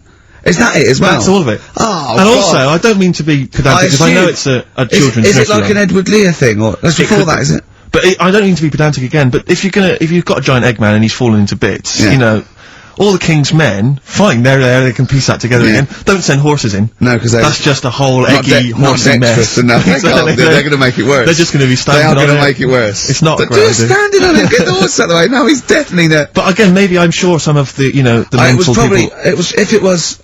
Is it pre-Lewis Carroll or... if it's Lewis Carroll, it just came with the illustration. I guess that so. He gave it to someone to illustrate. I go, illustrate Humpty Dumpty. He goes, we've made him an egg. Yeah, a sort of egg with eyes and a face. Yeah. I mean, I suppose because the moral of that is if you're fragile, if you're an enormous egg, Mr. don't fall on the wall. Dumpty, get down from the wall. I'll be fine. Yeah. Because I'll tell you what, there'll be no That's the way medical. to happen. Yeah. Frankly. I don't know, Carl. What was your favourite nursery rhyme when you were growing up? Didn't really do that much reading as a kid. You're joking. You surprised me. You're joking. What's the one with, loads of people in a bed? What's that one? Oh, there was one in the bed and the little one said, roll over. Yeah. No, because that's not really even got a story to it, is it? That's But just... hold on though, I'll stop you there. It doesn't even say people. It says there was 10 in the bed and the little one. Little what? They could be anything. I don't know what they are. Roll over, and they all rolled over and one fell out. There was 9 in the bed and the little one said, roll over. Now, again. where is the little one in the I bed? don't know, but worse than that, what has he got over the other 9? That you can demand they roll out the bed. And why is no one getting back in? Yeah, they're just go, lying on the floor. We're here now. Yeah. I don't know. How does that end as well? Where's that going? It goes on, there was one in the bed, and the little one said, again, he just says, presumably he's telling himself roll over. Yeah. There was one in the bed, and there was a roll over. So he rolled over, and one fell out, that's him. That's him. There was none in the bed, and the little one said roll over. So now he's calling the shots, presumably laying on the pile of other... They're just still rolling around. I don't know, Carl. We've got to look into this. If anyone knows why Dumpty was an egg, if Hubbard eventually found a dog a bone, and what was the little one doing? What did the little one think he was doing, for God's sake? When I saw my dad last year, he was telling me about a fella who's got some clothes you can see through. What's that one? You don't mean the Emperor's New Clothes? Yeah, what's that one about? Well, that's a genuinely good little parable, that. Yeah, because it's now used for people who are scared to sort of slag something off because it's sort of like really cool and they don't want to be the one that shouts it, and then one person goes, hold on, Very briefly, Carl, very briefly, the king wants some new clothes, right? He's the king, he goes, who's gonna make me some new clothes? Various people come to me, says, I don't like that, it's not interesting enough. One guy, who's just a bit of a con artist, he comes along, he goes, I've made you this magic suit, look, and it's nothing. He goes, put it on, the king puts on nothing, because there is nothing, but thinks there's something, because, you know, he wants to buy into it and everything. And he goes, it's the finest stitching, he goes, look at it, can you see it? No, they have to say, only a genius can see how good this suit is. And the king goes, yeah, it's brilliant, yeah. It's great. And he goes out, and just, is it a woman or a little kid? Well, everyone's applauding it, they're going, you look great, even though his tackle's hanging out, he's, you know, he's nothing. Even though he's got a king-size, sort of like, bit of meat and 2 veg, wobbling, dragging down the street. Exactly. And then one little boy goes, he's not wearing anything! The king is in the Altogether. Know that one? So, well, did anyone else buy one? Or was... Oh. Okay, play record. Play a record, Carl. Play a record. Carl, just play a song. Jesus.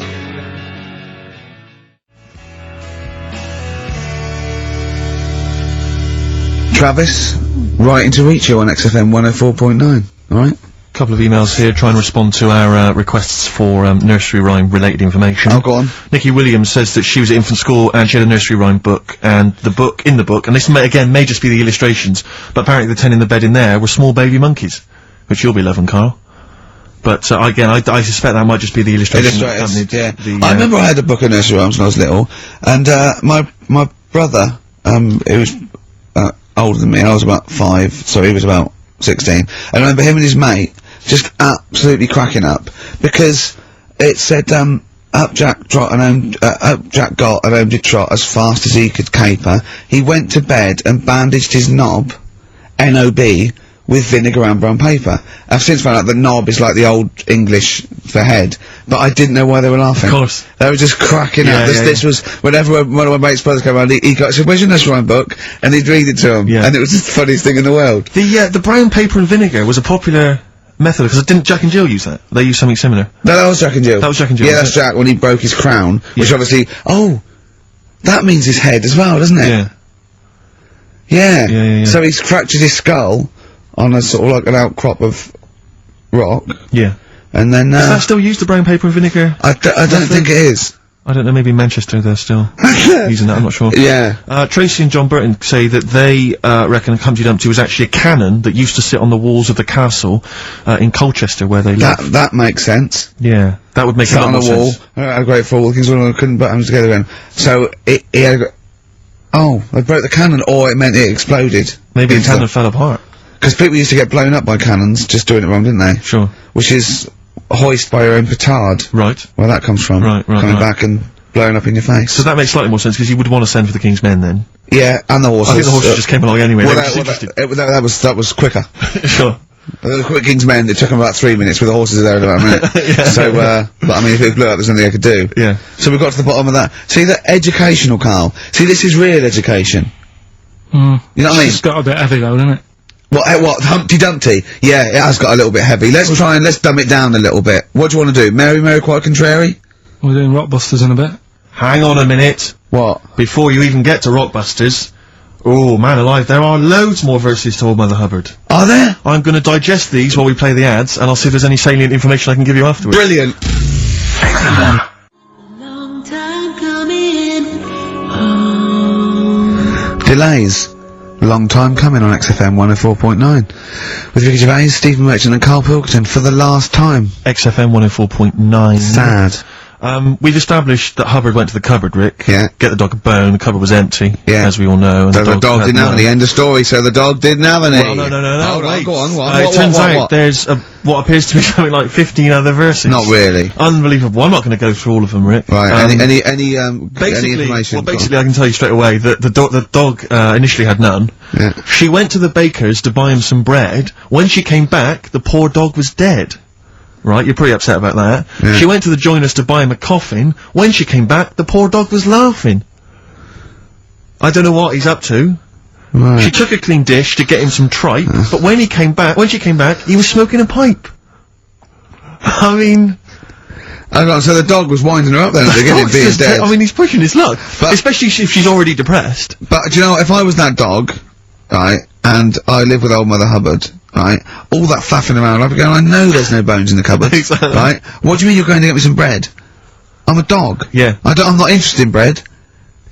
Get me some hamburgers. Yeah. So, I think I'd start winding her up. She went to the Owl House to get him some beer. When she came back, the dog sat in a chair. See, I'd have said the dog had turned queer. Yeah. Make it rhyme beliefs, and does also it? get a little, you know, he's smoking a pipe, he's having a laugh, I'm beginning to wonder he's if... bent. I'm beginning to wonder if this is based on fact, though, in any way, because she went to the grocer's to buy him some fruit. When she came back, he was playing the flute. He's gay! No, it is the flute, it's not, now this, I didn't even know there was a goat involved. She went... Oh, no! She went to the tailor's to buy him a coat. When she came back, he was riding the goat. Yeah, there you go. Dirty little, oh, what? She went to the hatter's to buy him a hat. When she came back, he was feeding the cat. I mean... I can't believe it. So I'm thinking the pipe's a crack pipe. Hang on a minute. I think the gay thing's beginning to stand up. Go on. She went to the barber's to buy him a wig. When she came back... He was having a frig? He was dancing a jig. He's dancing a jig. You're dancing a jig. Oh, he's dancing a jig, smoking a pipe, shagging a goat. This is a bit of a left field one though. She went to the cobbler's to buy him some shoes. Why does he need shoes? I bet they're high heels. Wait a second though. She went to the cobbler's to buy him some shoes. When she came back, you're never going to believe this. What? He was reading the news. Brilliant! She went to the seamstress to buy him some linen. Again, don't know why. When she came back, the dog was a-spinning. Yeah. She went to the hosier's to buy him some hose. When she came back, he was dressed in his clothes. Why did she want to But this is the big payoff that we've been building to. Right. The dame made a curtsy, the dog made a bow, the dame said, "Your servant," the dog said, "Bow wow." Right. I mean... Okay. I'm gonna probably do a few more verses during the next during song. the course of the show? Yeah. Listen, before we move on, I should just say that we've had various people saying what was in the bed and what was the final line of the bed thing. Why do they care? It's extraordinary, isn't it? We've talked about politics in the past, great music, we played great songs. Yeah, we've got Monkey News coming up talking about politics. But Danny's said that apparently it ends with one in the bed, little one said good night. Because he was all happy, he had the bed to himself, and there's nine of his mates piled on the floor. Rick, but Ava counters that by saying, actually, one in the bed, the little one said, come back, because he felt lonely. So... We're never gonna get to the bottom of this. I don't know, Rick. This is the same as the Kennedy thing. There's loads of different opinions. Conspiracy theories. I know, we don't know what's going on. Bit of Jimmy Webb, big go.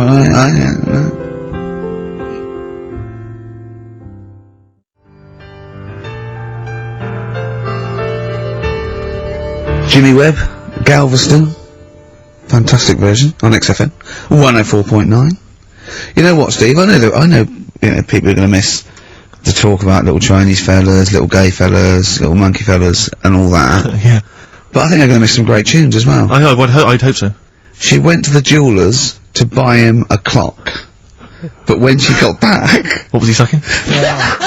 a Jock Ice. A Jock Ice, fine. So... Fine, respectable. Yeah. Yeah, I sort of feel like, you know, one thing we've never done, Rick, is we've never pandered to people, but as it's the last show, we've got to give the audience what they want. Right, what's this? Well, yeah, and I was gonna say things they don't want as well. You know, well, just basically to keep a smile on Carl's face. Yeah. I say a smile, a sort of, not quite a scowl. Yeah, he never really smiles. So, yeah, it's just really as a chance for him to have a go. It's like, you know, you indulge an annoying child. The only time Carl laughs is for no apparent reason. Yeah. What do you think, like... What do you mean? Well, sometimes you'll go... and I know you'll be thinking of what a monkey could do. Yeah, it's like people who've had electroshock therapy. Yeah! Oh, it's such tied down biting on something. Yeah. Biting on a big leather pad. Let me just tell you briefly what the prizes are. It's that the number. That looks like a piece of shit. Well, let me tell you, Rick, let me tell you. There's a number of mediocre CDs and DVDs. That is real But time. mainly, what about this? It's the Lord of the Rings Collector's Edition. Oh. What, the movies you're thinking? No, it's the Radio 4 adaptation. It's only 14 hours long, Rick. Oh, that is... Throw that away. So, pop that in the bin. So, That is just... Either pop it in the bin or send it to some poor bastard who wins this quiz. Exactly. If you're willing to take part in the quiz, you deserve 14 hours if you're like wasted with that Tolkien tripe. So right. Yeah, what are the clues then, Carl? Right, as always, just, you know, cryptic clues and that. Initials of a band or an artist, work it out, win the stuff. Yeah.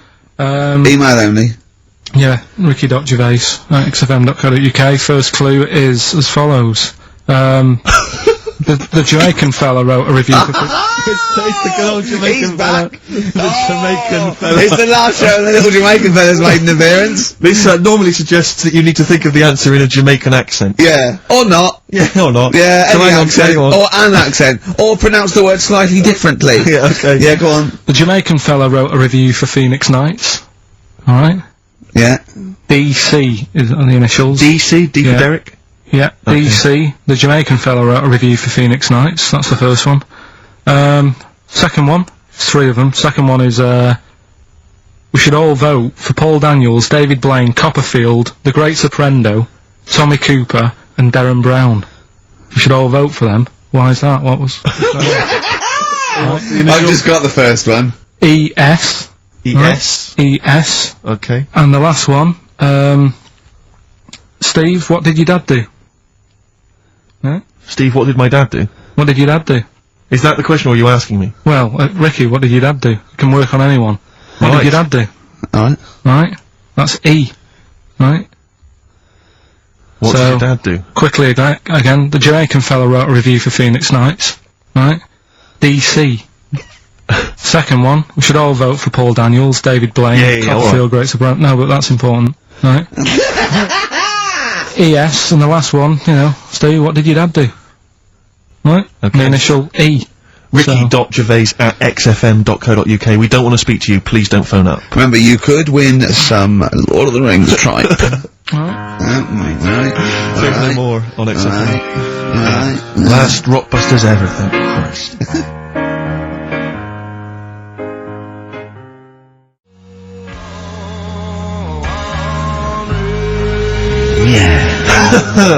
Thanks no more in their version of I'm Easy on XFM 104.9 with Gervais, Steve Merchant, Karl Pilkington. Rick, For the last time. we've only really got 3 topics of discussion on this show. I think you agree with that. Little Chinese fellas. Little Chinese fellas, Monkeys. monkeys, And the gays. the gay people. Yeah. We're hoping to cover all those subjects today. Monkey News is coming later. I'm Yeah. sure we can find something to discuss about gay people. We've done gays, we've done a few gays. I suppose you talked about the dog thing, Yeah, big time. I think it'll be enjoyable. This is something that's got sent through to us. I'm not quite sure who by, but thanks very much for it. It's a story that was in the press recently. I'm not going to give you the headline. I think it gives away too much. I think, Carl, you'll be particularly interested in it. A farmer in eastern China, Right, there we go. basically, he paid £1,300, or the Chinese equivalent, to marry a woman, and basically she refused to sleep with him after the wedding, complaining that she felt unwell. 6 days after the ceremony, she tried to run away, but the farmer followed her. He found her in some neighbouring town. They grappled together. The bogus bride's false breasts fell off. Eddie Izzard? It wasn't Izzard after his old tricks, It wasn't Izzard. Trying to do another show in Chinese this time. But it was a man.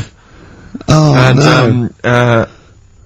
Apparently, it was an arranged marriage. I don't know who sorted that out. Did he get his money back? I think Because I think men are cheaper than women, to marry in China, I think. But, yeah, I mean, you've gotta be pretty simple not to realise that the person you're marrying's a bloke, surely.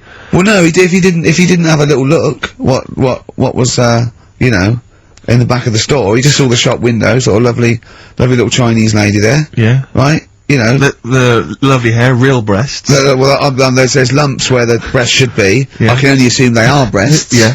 Right? I'm not, you see women walking around going, what are they, breasts, or are they, stealing sort of grapefruits? No, But wouldn't there have been a lot, I mean, wouldn't there be quite a sort of long initiation period when they first get introduced and so on? Not if he put his money down. He came and they said, right, I want a bird quickly, here's a grand. Sure. Get me one. They're not gonna say, do you want real breasts, or they're just gonna assume. Sure. Yeah, here's one. Here's a little Chinese. But who is lady. he paying? Where is he buying this woman from? From the Chinese lady shop. From the Chinese lady shop. Yeah. Sure. So, yeah. I think, there's one in Chinatown, I think. Okay. So, yeah.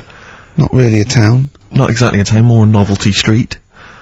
And the roads are very slippery. Very sticky. I tell you what, though. What? I was looking at their menus when I was walking home. They don't waste anything, do they? Why? Duck's tongue on the menu. Yeah, but it's better when you say it. Alright, duck's tongue. A duck's tongue, really? You sure that wasn't the proprietor?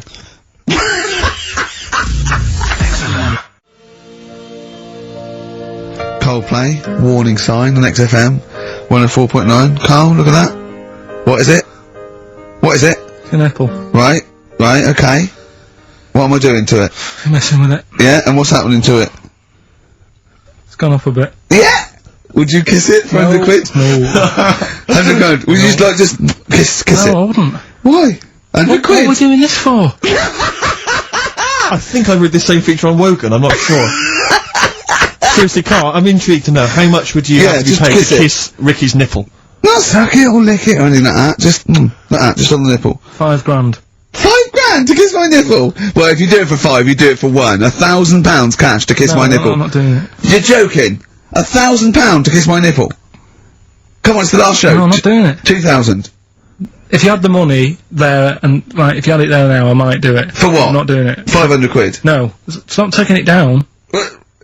What's happening to... £2 grand. 2 grand? So you've gone down from 5 to 2 straight away.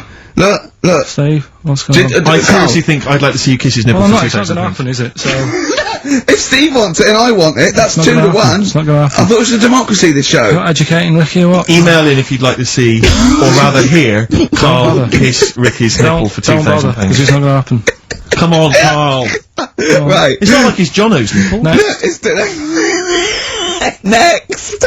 Okay. Would you Well, kiss this for, right, okay, wrong. But no, what were you doing? What are you doing, educating Ricky? Do you want to set that Why up? were you looking, by the way? Why were you looking at that? You didn't have to look at that. What are we doing? Go on. Right, this is when I teach Ricky stuff. Just give him some headlines to sort of tease him into what's gone on this week that you might want to know about. Yeah, go on. Is that important? Yeah. Right, you got that. Headline one. That'd be something to do with ants. So, Where there's a way, where there's a will, there's a way. right, okay, that'd be something about sucking mints. Hook, line, and good thinkers. Okay. So which of those are you choosing? I'll have the, is that important? What you want to do it now? I was just gonna read it. Yeah, go let's on, do let's one give more. it this one now, yeah, come on. It's Alright. Christmas Eve, open one, come on. You know I don't like anteaters. Why? Okay, so I should just point out to people that as far as Carl is convinced, the stories that he's about to relate are absolutely 100% true. Yeah. You be the judge of whether You've seen them on the that's right. internet, of course they're true, go on. Anteaters, yeah. Why don't you like them? I've told you before, I just don't, sort of... It annoys me that an animal's named after what it eats. You don't need Yeah, them. but it didn't choose it, did it? Yeah, but if there's nothing else that it can be called, it's like, oh, what's it do? I don't know. What's it eating? It's eating ants, right, let's call it an anteater. It's not good enough. But why are you annoyed at it, though, for someone else calling it being lazy? It obviously doesn't do anything else. Do you know what I mean? But what do you want it called? The Chartered Surveyor? Well, whatever, just a proper name. What's the proper name? Well, I'm just saying... But tell me an animal that's a proper name to you. Beaver. That's pretty good. Why is that a proper name?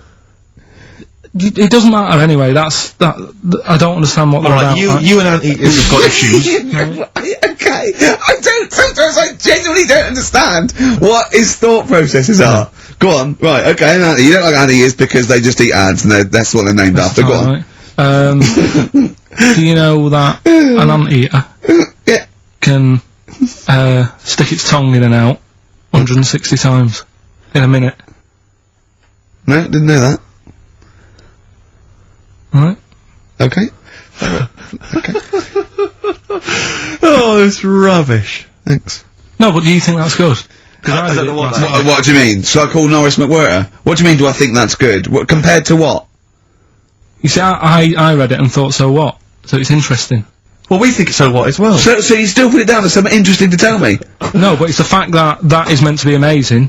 I did Who's claiming it's 148. amazing? I did 148 last night in a minute, right? Play a record! Oh! Well, hold on. There's my nipple. How many could you do if it meant you had to touch my nipple at the end? £2,000.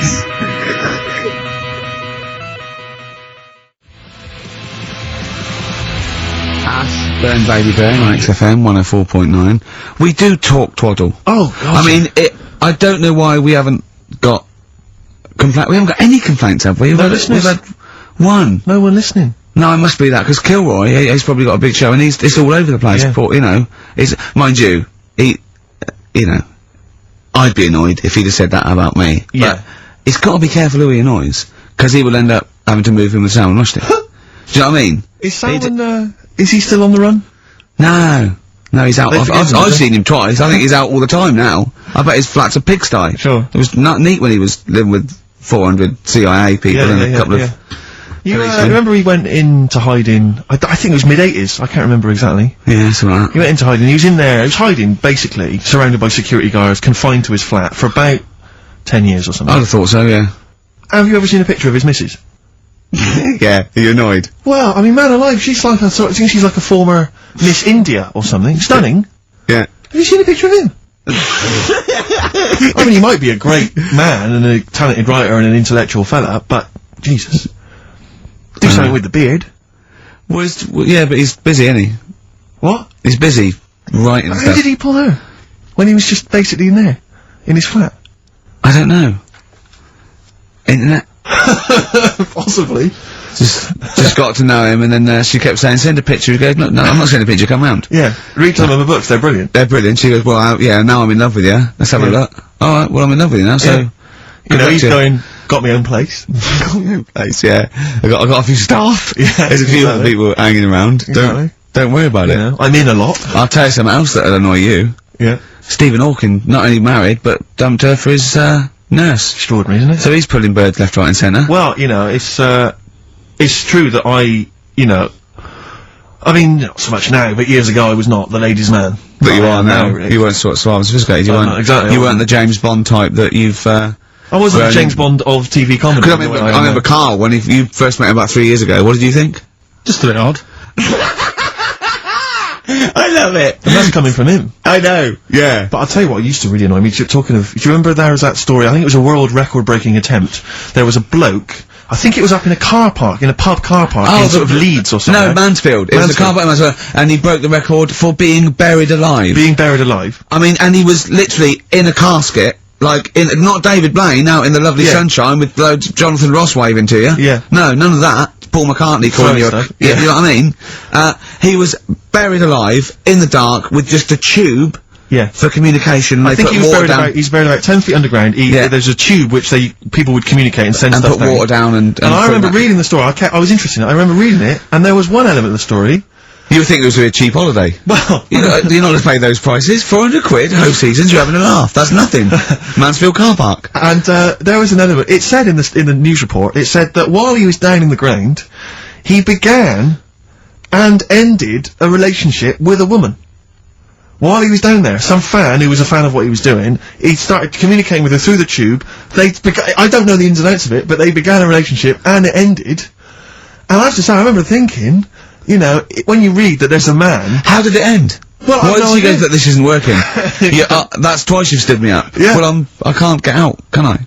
But I remember thinking at the time, you know, I was to say, I was not the sort of, the ladies' man that I am now. I remember at the time reading it and thinking, there's a bloke, you know, he's pulling women 10 feet underground through a tube. Through a tube. I'm out and about. Yeah. With some of the most expensive hair products on the market. I've got to sit down and ask myself some very serious questions. Oh dear. Extraordinary. I don't know if he did the world record attempt. I don't know if he broke it. I don't know how that happened, but, good luck to him. What do you mean a hole though? Like what? A proper thing, or is he moving about? How big is it? No, it was just, I think it was just buried alive in a casket. I don't know. Just down there. Probably laying on his back, maybe. Just waiting for little bits of water. But could he get out if he wanted to? Well, yeah, he could say, can you get me out? He couldn't just leave and then come back. There was people... So someone's there, then? No, they buried him and said, well, we better go back in a couple of weeks, see how he's doing. What do you mean, someone's there? Of course there's someone there. Norris McWhirter, for one, I'd imagine, going, 3 days. Just a few more to go. And why is it Norris or... Who's alive, Ross or Norris? I think it's Norris. Right, You're yeah. thinking of, yeah. It annoys me a bit, all this sort of, you know, getting in a hole and in a box and all that, and people going, oh, that's good. I mean, if he was doing something when he was down there, making something or whatever, you'd go, that's quite clever, but I don't understand all the fuss about... I don't know, people are just making a fuss about things that aren't that clever these days. It's just... You know what I mean? I don't reckon he beat Anne Frank's record. No, I think she's got the record. I know, yeah, and she did something, she wrote a book. So, going. you must think that she's pretty good then. Yeah, but at least she did something. Yeah, I know, yeah. That's what I'm saying. That's what I mean. There's some fuss, about a woman who's going up Everest on a bike. Right? Someone's walked it. That's harder than going on a bike. No, it's not. Of course it is. Of course it's not. Of course it is. Not Walking's uphill. better than... Riding about on a bike's better than walking everywhere. Yeah, but not uphill. Well... No? Don't agree with me. Why do people get off their bike and walk it up a hill? You don't always, I see people... No, but why do they? When people are going up a hill on a bike, but they get off and push the bike... Just saying. No, why is that? Doesn't matter. Do you think it's because it's harder? They go, I'll tell you what, this would be a lot easier on the bike, but I'll tell you what, I want a bit of a challenge. I'll get off and walk up this hill. You dopey. Go along then. Clap for her and that. You know what I mean? When someone's doing a London Marathon in a car, you can go and clap them, because that's just the same as far as I'm concerned. It's not hard. Play a record. Imbecile. My milkshake brings all the boys to the yard and they're like,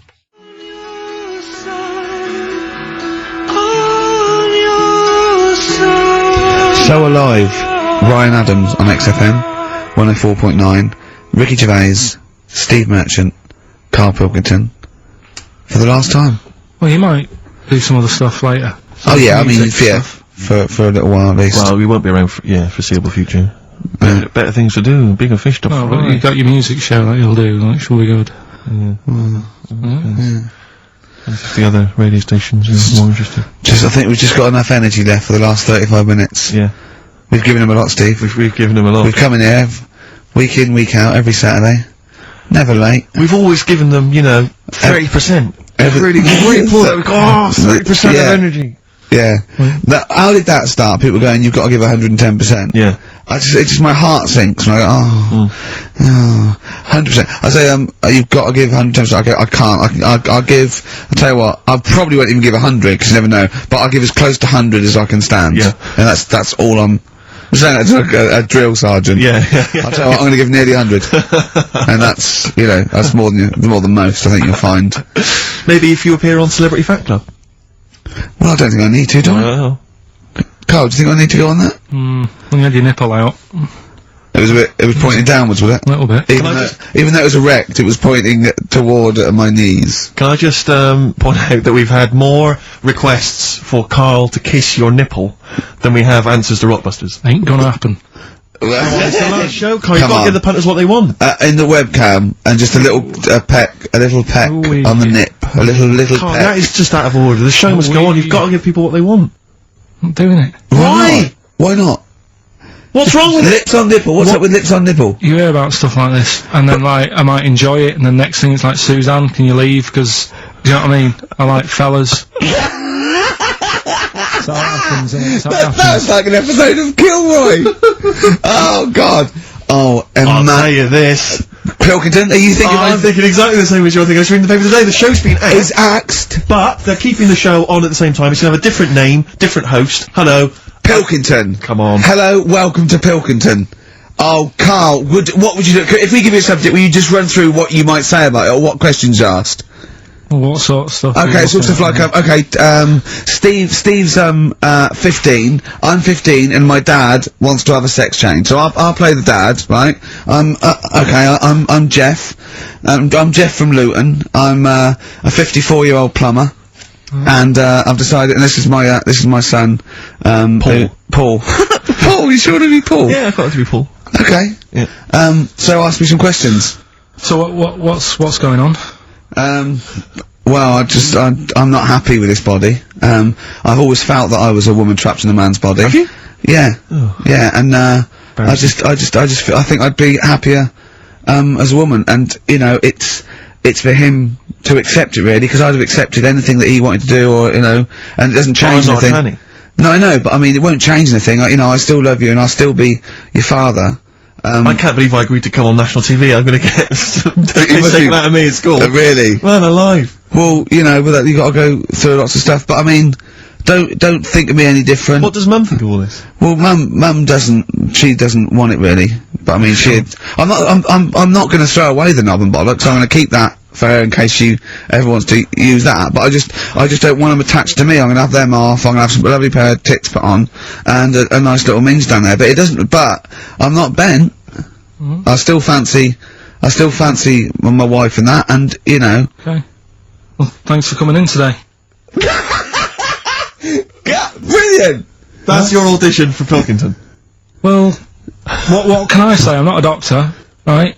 But what would you want? Come on, ask me questions about what? Discussion that I'm upset with my dad because he wants to become a woman. But we say stuff like, well, dear, but you mean you've had a son and he's going through an awful day. Should you think of him? Shouldn't you put his feelings? Should you think of your son before you go doing that? Yeah, but if I'm not happy with who I am, how can I live a lie? I'd go through my whole life living a lie just because he might go through a little bit of embarrassment. You know, he's old enough to realise now that you know, I love him, and I just need to have some tits and a minge on me. Well, thanks for coming in. Oh, Christ almighty! Well, what can I say? I'm not sure you Buster's get answer. Let's do what Buster's answers. Rubbish. I don't want the gig anyway. Like they were seriously considering him. Thanks for coming in! Brilliant! Go on. Did I tell you my dad's always been asked to go on that? Why? He's always been asked to go on. Is he a woman trapped in a man's body? No, they want to talk about you. They go there. So it's right. disappointing. Go on. Anyway, Rockbusters, right? Right, first clue was, Jamaican fella wrote a review for Phoenix Nights. Yeah. That was the cryptic clue. The initials were DC. Yeah. What is it? Come on, no, you tell me. It's Define Comedy. Alright? Define comedy. It's a divine comedy. Alright? What is that? That's Well, a just Do Jamaican the accent again, do the accent again. Oh, it's just divine comedy. That's Do the accent again. doing it again, you've got the answer, it doesn't matter, let's move on. Right? Second one. We should all vote for Paul Daniels, David Blaine, Copperfield, Great Soprendo, Tommy Cooper and Darren Brown. Why is that? ES were the initials. Go on. Elec, Trick 6. Right? What? Elec, Trick 6. It works, so don't say it like that. I don't know what it means. Right, well there's 6 people there who do tricks and that. Right, I'm saying we should vote for them, so you elect them. Yeah, but he said elect. Yeah, Electric 6. No, elect though. Elect's not a word, is it? And the last one, I don't think elect's a word. Elect. Steve. You don't mean Alec, do you? It's not Alec Steve. Park. You're not trying to do Alec Park. The one. Third one, Steve, what did your dad do? I don't know. That was E. Could work for anyone, it didn't have to be Steve, right? That was, Erasure. Right? Erasure. Erasure. No, it doesn't work either. It doesn't work Kinda does either. work. No, It it does doesn't work. Doesn't work. Who's the winner? None of them work. None of them work. Another pile of crap from the mind of little stupid. Go on, Steve. I'll give the prices dopey little I'm going to give the prizes to Martin Williams from Flintshire. I don't know where Flintshire is. He says that he's promised to listen to the Lord of the Rings. By listen, he means sell them on eBay. Yeah. So, thanks for coming in. Stupid, the end of Rockbusters, from the stupid little shitty brain, I'm gonna say it, of Pilkington.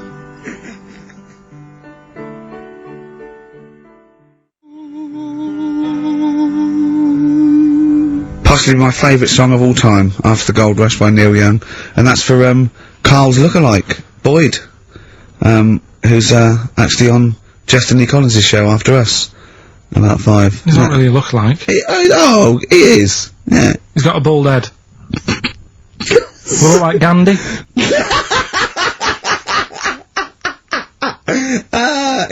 in the toga, he does.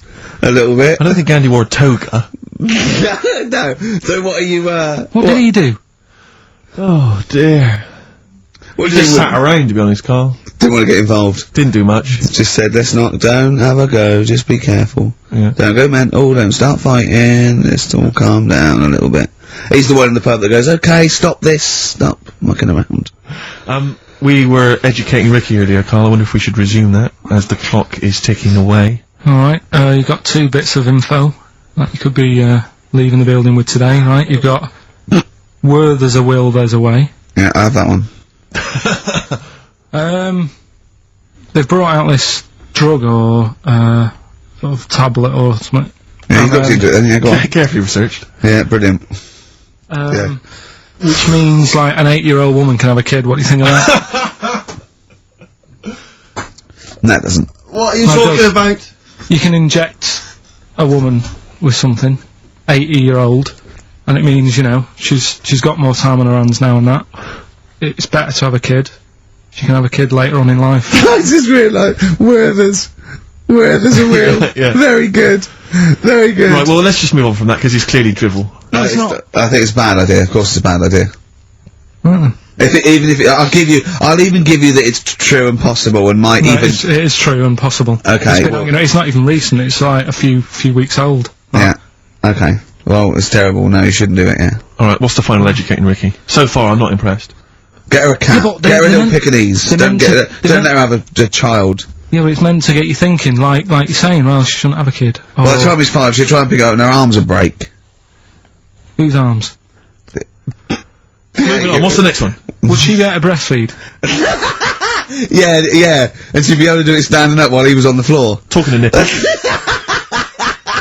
Come on! There's a lovely Look, juicy pair over there. okay, I think that's the last show. People should actually phone in and speak to Carl and try and convince forget him. that. Yeah, what's the number, Steve? Oh, forget that, we haven't got time. Yeah, he hates answering it. We'll do it during the Leave it, record. leave it, leave Phone it. in if you want to speak to Carl, if you know the number. Call in, we try don't and wanna. convince Carl to Don't kiss a wanna. little nipple. Don't want to. Yeah. Right, what we're doing, are we, What's the last educating Ricky? Come on.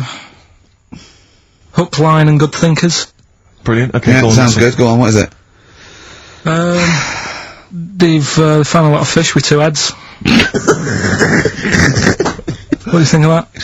Well, dunno. What do you mean they found a lot of fish with 2 heads? Who else? They've been messing about, basically, these scientists and stuff, and they've said, look at this we can do. Mm. And they're making loads of fish with 2 heads. They can do it now, and they're saying, that's good, isn't it? Do you know what I mean? Alright, play record then. Yeah, but what do you think? I think if they can do that to fish, they should try and do it to you, and then at least you'll have 2 brains to work with. Yeah. And we might... Arguing, I'd love you arguing with yourself. And you end up just, you're walking on the street, but you're just headbutting each other. Just cracking Imagine heads in the the middle. squeezing fun you'd have, really. I wouldn't know what to do. I'd bang them together. It'd be like one of those knackers you used to have at the playground on the string. I'd just whack them together. I hit your head on the window, didn't I, to see what the noise meant today, didn't I? Yeah. Just if I had 2 heads, right? Would I be able to sort of do shifts? Do you know what I mean? Say if this is a start or something, they're trying it out with fish and that with 2 heads. You'd be 2 different people. You can't think like you're one. It doesn't make sense. If you had 2 heads, you'd have 2 brains. You'd have, you know. Well, that's all right. But say if we did the same job, well, we'd be doing the same job. Yeah, you could. So you could say, right, you work through the night. You'd take it in turns to do your job badly and moan about it. Yes, it'd be fine. He's giving it some serious thought. I know, yeah. And so's his other head. Yeah. But also, they're saying there's like a fish shortage, and I was wondering whether they're trying to make that better. Do you know what I mean? So Yeah, they well, do like as the head is the bit you throw away, it'd be perfect. no, but when they do a head count like they do, that's what they do. They do like They count fish, they get fish, go, okay, just end the line, 1, 2, I think you'll find we're 1, 2, don't answer back! Rick, I should just point out that I feel... Don't answer back! Come on, I think Karl, has offered nothing there. I think those educating Rickies were appalling. They're And the rubbish! only thing that would redeem the show is if he kissed the nipples. Because the nipple not phone gonna in if you happen. want to speak to Karl. If you had a number, call in and try and persuade Karl while this festival's up. Well, that's the phone, that's the phone.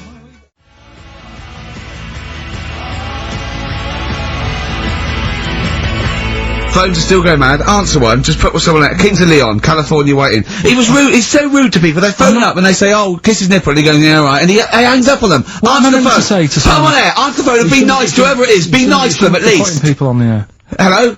Carl, Yeah. Speak to Karl. why don't you speak about that human monkey that was on the other day?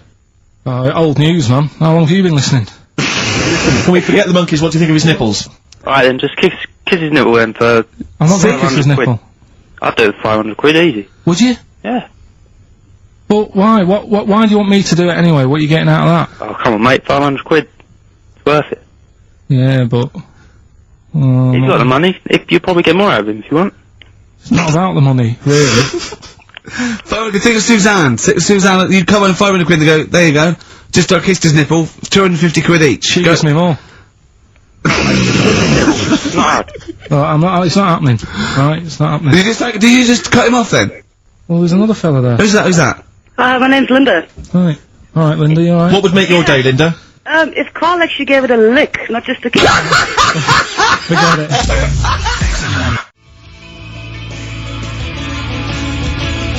You're on XFM 104.9, Pictures of You, and it's Ricky Gervais, Steve Merchant, Karl Pilkington hosting the final show. Exciting. Which means the last film quiz. Karl puts himself in a film. Claire's on next week, by the way, and then, Claire Adam and Joe. Sturgis, Yeah. then Adam and Joe, brilliant. Adam and Joe coming back, so that's Excellent. They're excellent. Right. Matt Lucas said he'd do a show. Give him a call and maybe him and Dave Williams. good. Yeah. Yeah. Might Big do things that. with this, Might do that. Yeah. Very good, wasn't it? Yeah, it'd be alright, yeah. Right, the film thing. This is when we get like a film, and I'm in it, right? So I'm doing, we talked, you know, a bit about gay fellas and that today. Yeah. So we're doing, When Harry Met Barry. Okay. Alright? And listen to this, and then there'll be a question at the end, and you can win some more stuff. We've got DVDs. Some and more that. shite. Some more good CDs and DVDs and Yeah. that. Alright, let's hear it. So, When Harry Met Barry, right? We've got 18 hours to kill before we hit New York. I know, yeah. Brought a few books just to kill a bit of time on the journey. When I buy a new book, I always read the last page first. That way, in case I die before I finish, I know how it ends. I read a book like that once. Not on purpose though, it's just that all the chapters have been put in the wrong order, so it's a bit annoying. Got to chapter 1 before I realised. Are you finished now? Yeah, I bought another copy of it and read it in Lanzarote, it was alright. Good read. Listen, we're only staying in New York for a couple of days, aren't we? Because the place does me head in a bit. Oh, really? Yeah, it stinks, doesn't it? It's a really dirty city. It's noisy. It's funny, the people who live there call it the city that never sleeps. I'm not surprised with all the noise. I couldn't agree more. Listen, I know you're gay in that, right?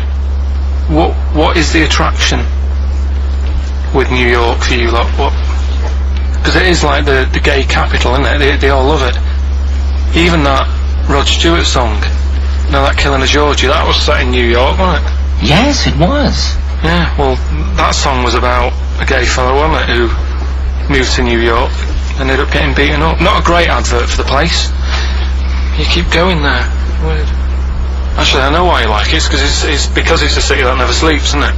You lot like going out late, you sort of run your life at a different timetable to everyone else. Are you finished now? No, I'm not being funny, I'm just saying. Just don't think you should live your life like that. Why not?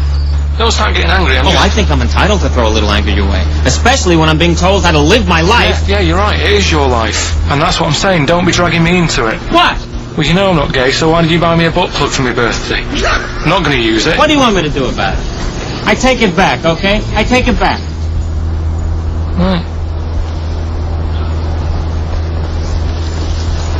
Want to spend the night in a motel? No. Why not? Because you're gay and I'm straight, that's why. Why aren't you seeing anyone? Well, I'm seeing Suzanne again.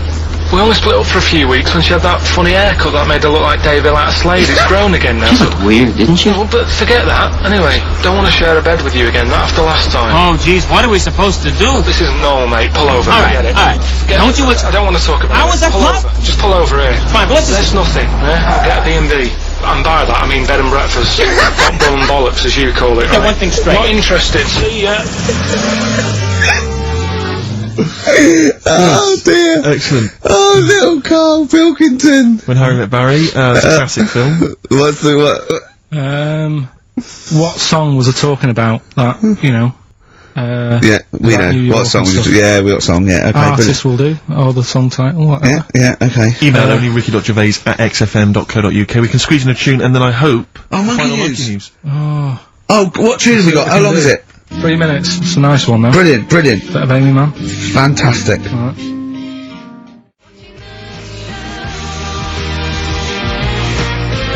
Red Vines, Amy Mann.